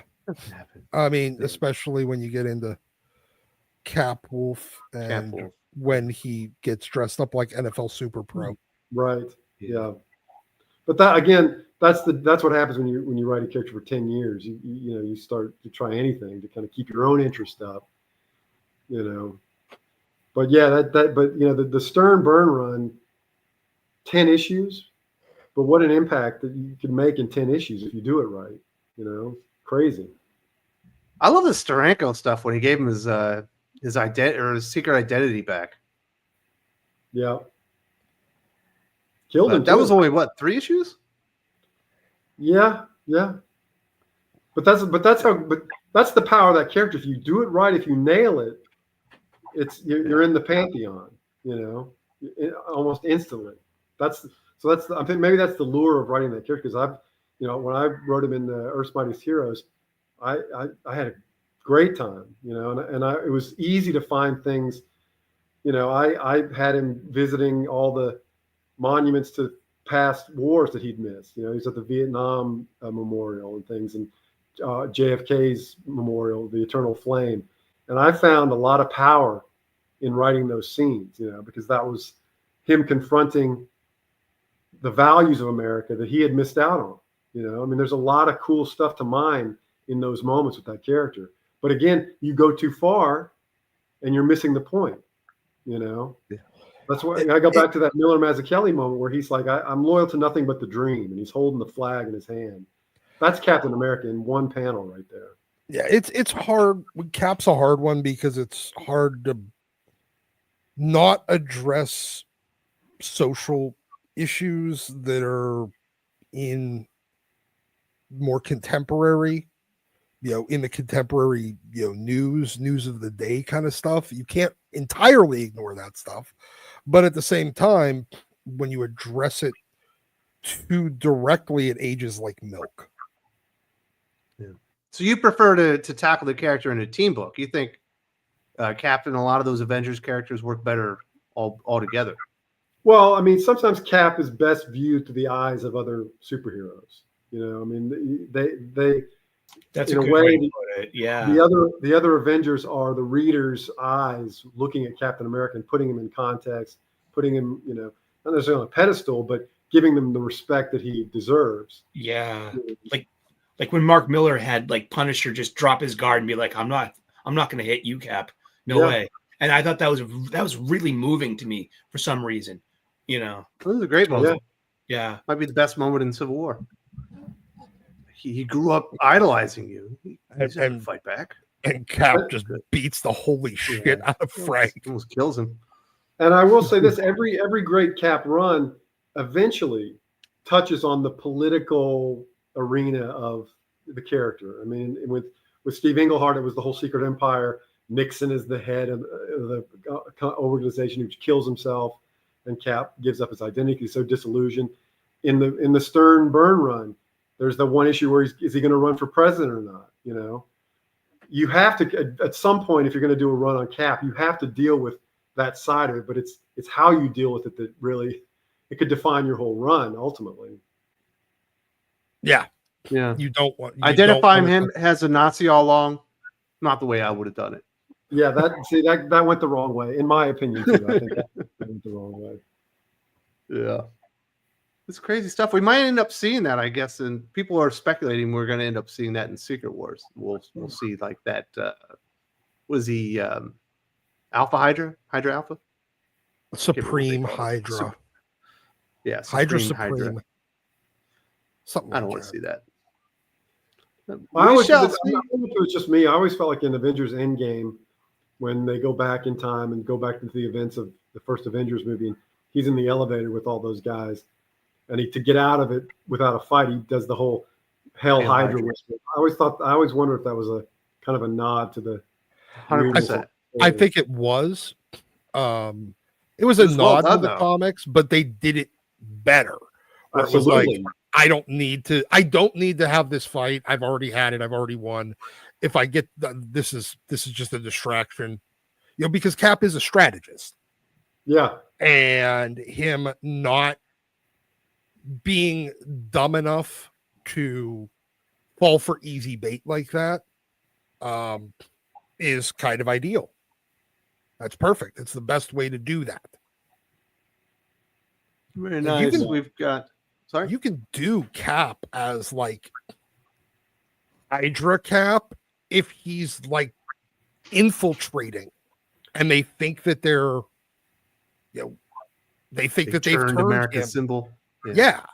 I mean, that's what I was going to say when I saw. I mean, I didn't read that Secret Empire story that where he did the Hail Hydra thing, but when I saw that at first online, that was my first. Oh, he's going to play a double agent thing. But I guess that's not exactly how it turned out. No, not at all. That's a shame. Yeah.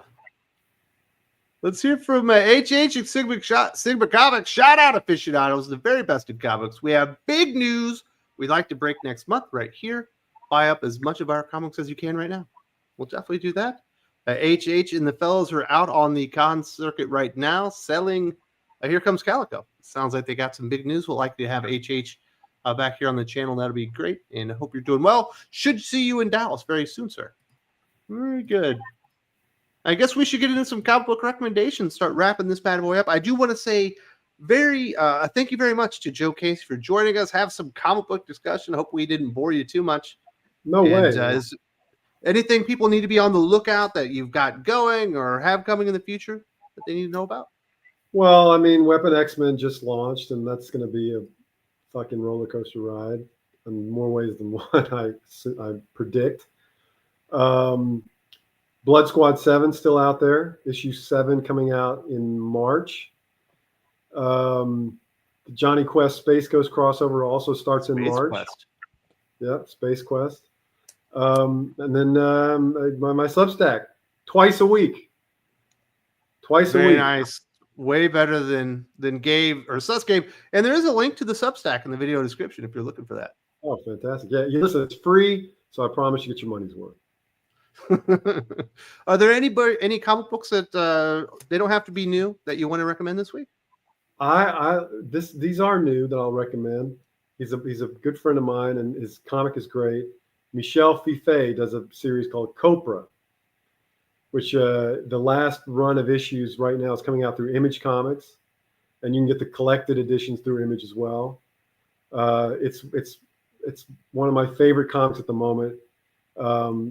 He's got a deep bench when it comes to comic book history, and Copra started out as sort of a Suicide Squad-ish kind of comic, but over the course of the 40 something issues that he's done, it's become its own thing totally. He's a great comic book artist, great comic book storyteller, experiments a lot, but in the way that you like. And it's top to bottom, soup to nuts, all him, writing, art, coloring, lettering, packaging, and not enough people know about it, and I feel like not enough people keep getting reminded of it. So that's what if I can do that, Michel Fiffe's Copra, go out and get it. It's fantastic. Absolutely, definitely be going out there and get you some Weapon X-Men. Sully, are you recommending any books this week? Yeah, I recommend. Did you go to your comic shop? You got a little bag?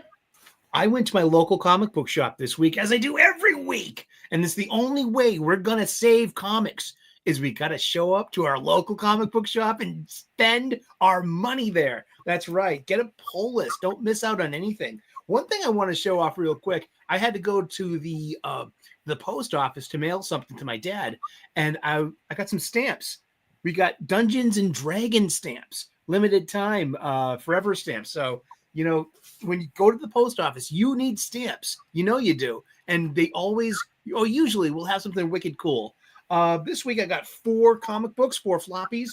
Really good stuff. They're all bangers. I got Incredible Hulk 22. Nick Klein returns to the book. Great art. I am so... Oh, there we go, Wes. Yeah, wicked Pessa. Look at him go. You know, where's your shades there, Sus Gabe? We've got Flash Gordon, number 6. Jeremy Adams is knocking it out of the park. And congratulations, he signed exclusive with DC Comics for a long time. And hopefully that crisis is going to be a Jeremy Adams crisis. Wouldn't that be great?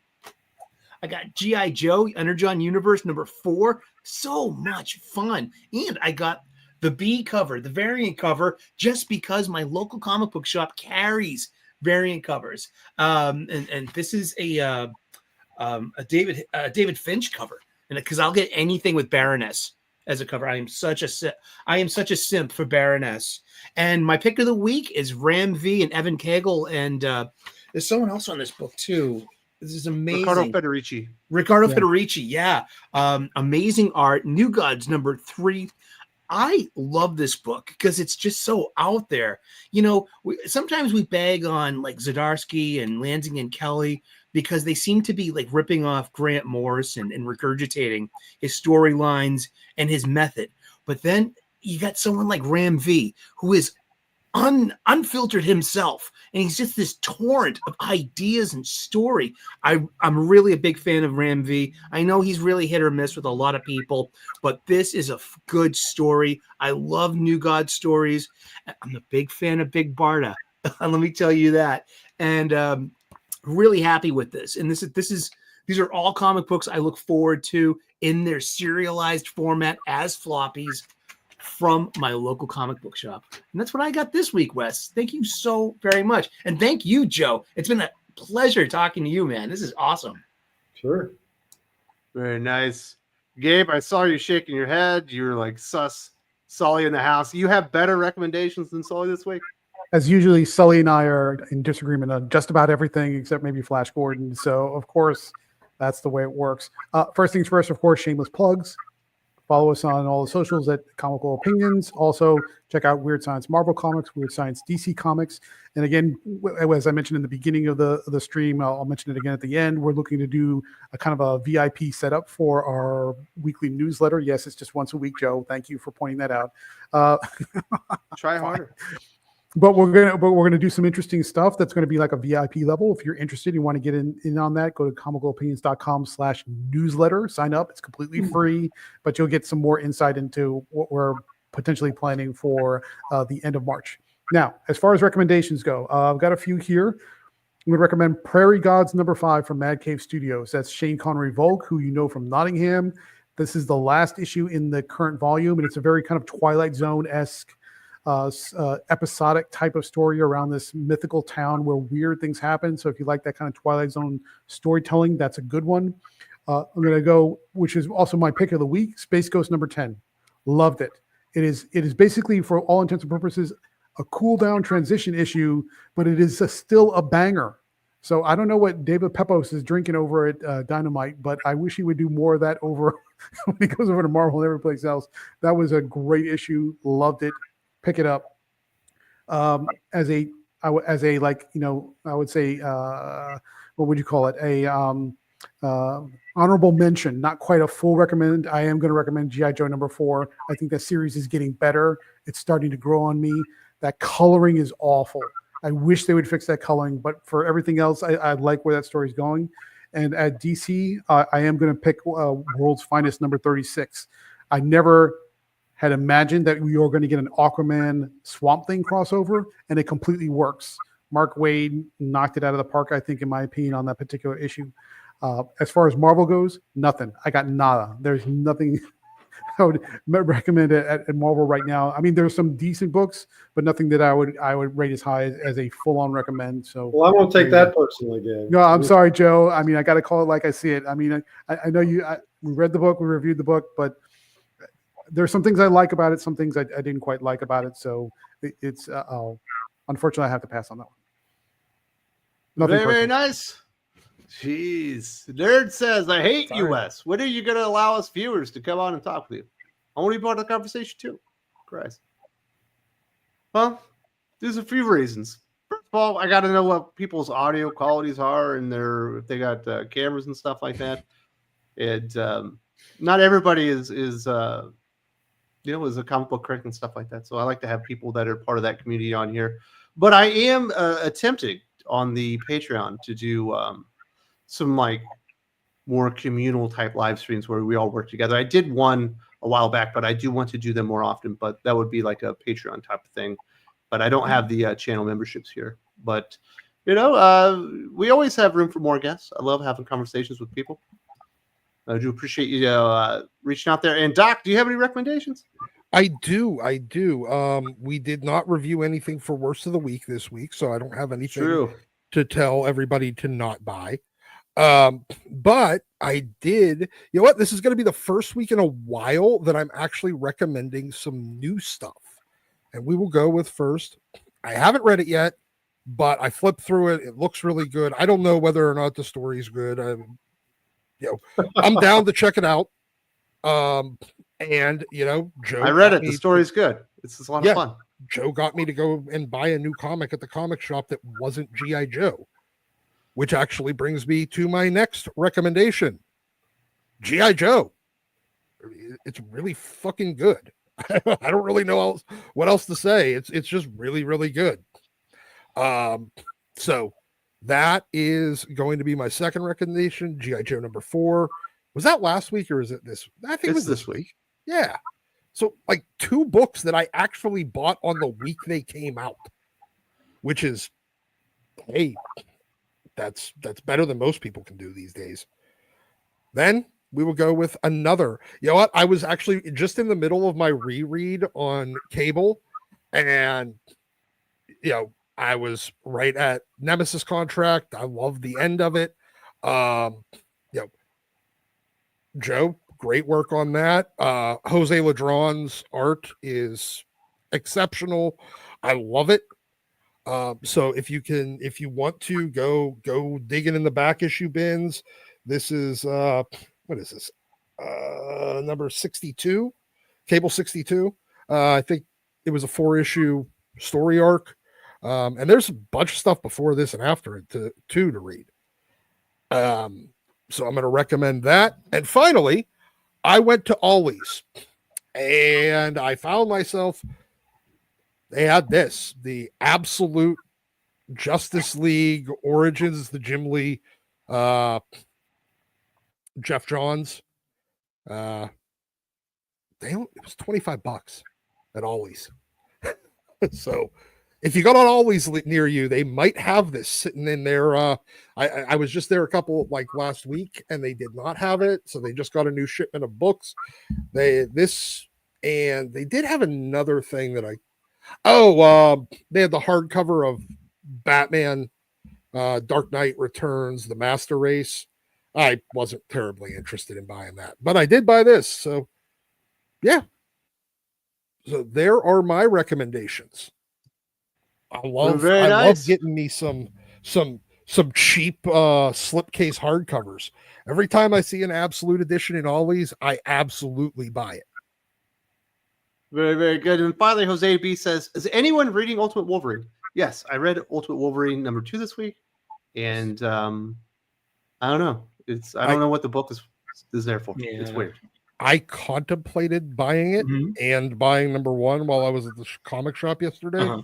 And I said, you know what? $11 for 2 issues? No, thanks. Yeah. Technically speaking, I don't think it even has a plot. No, I don't think it does either. It's Colossus is coming. Colossus to me is coming off as some kind of oppressive chud oppressing Wolverine, And so it's like Condon is just a little bit more veiled with You're his making it activism. sound way cooler than it really is, dude. Really? I was trying to diss it. Yeah, it's not even that cool. Really? It's not even that. I wish he was an enormous chud. Here's, That'd be great. here's the plot. Here's the entire plot. Hey, Wolverine, I'm not sure that you're on our side. Go kill some guys in the forest. Wolverine Yes, says, that was what okay, she was. the end.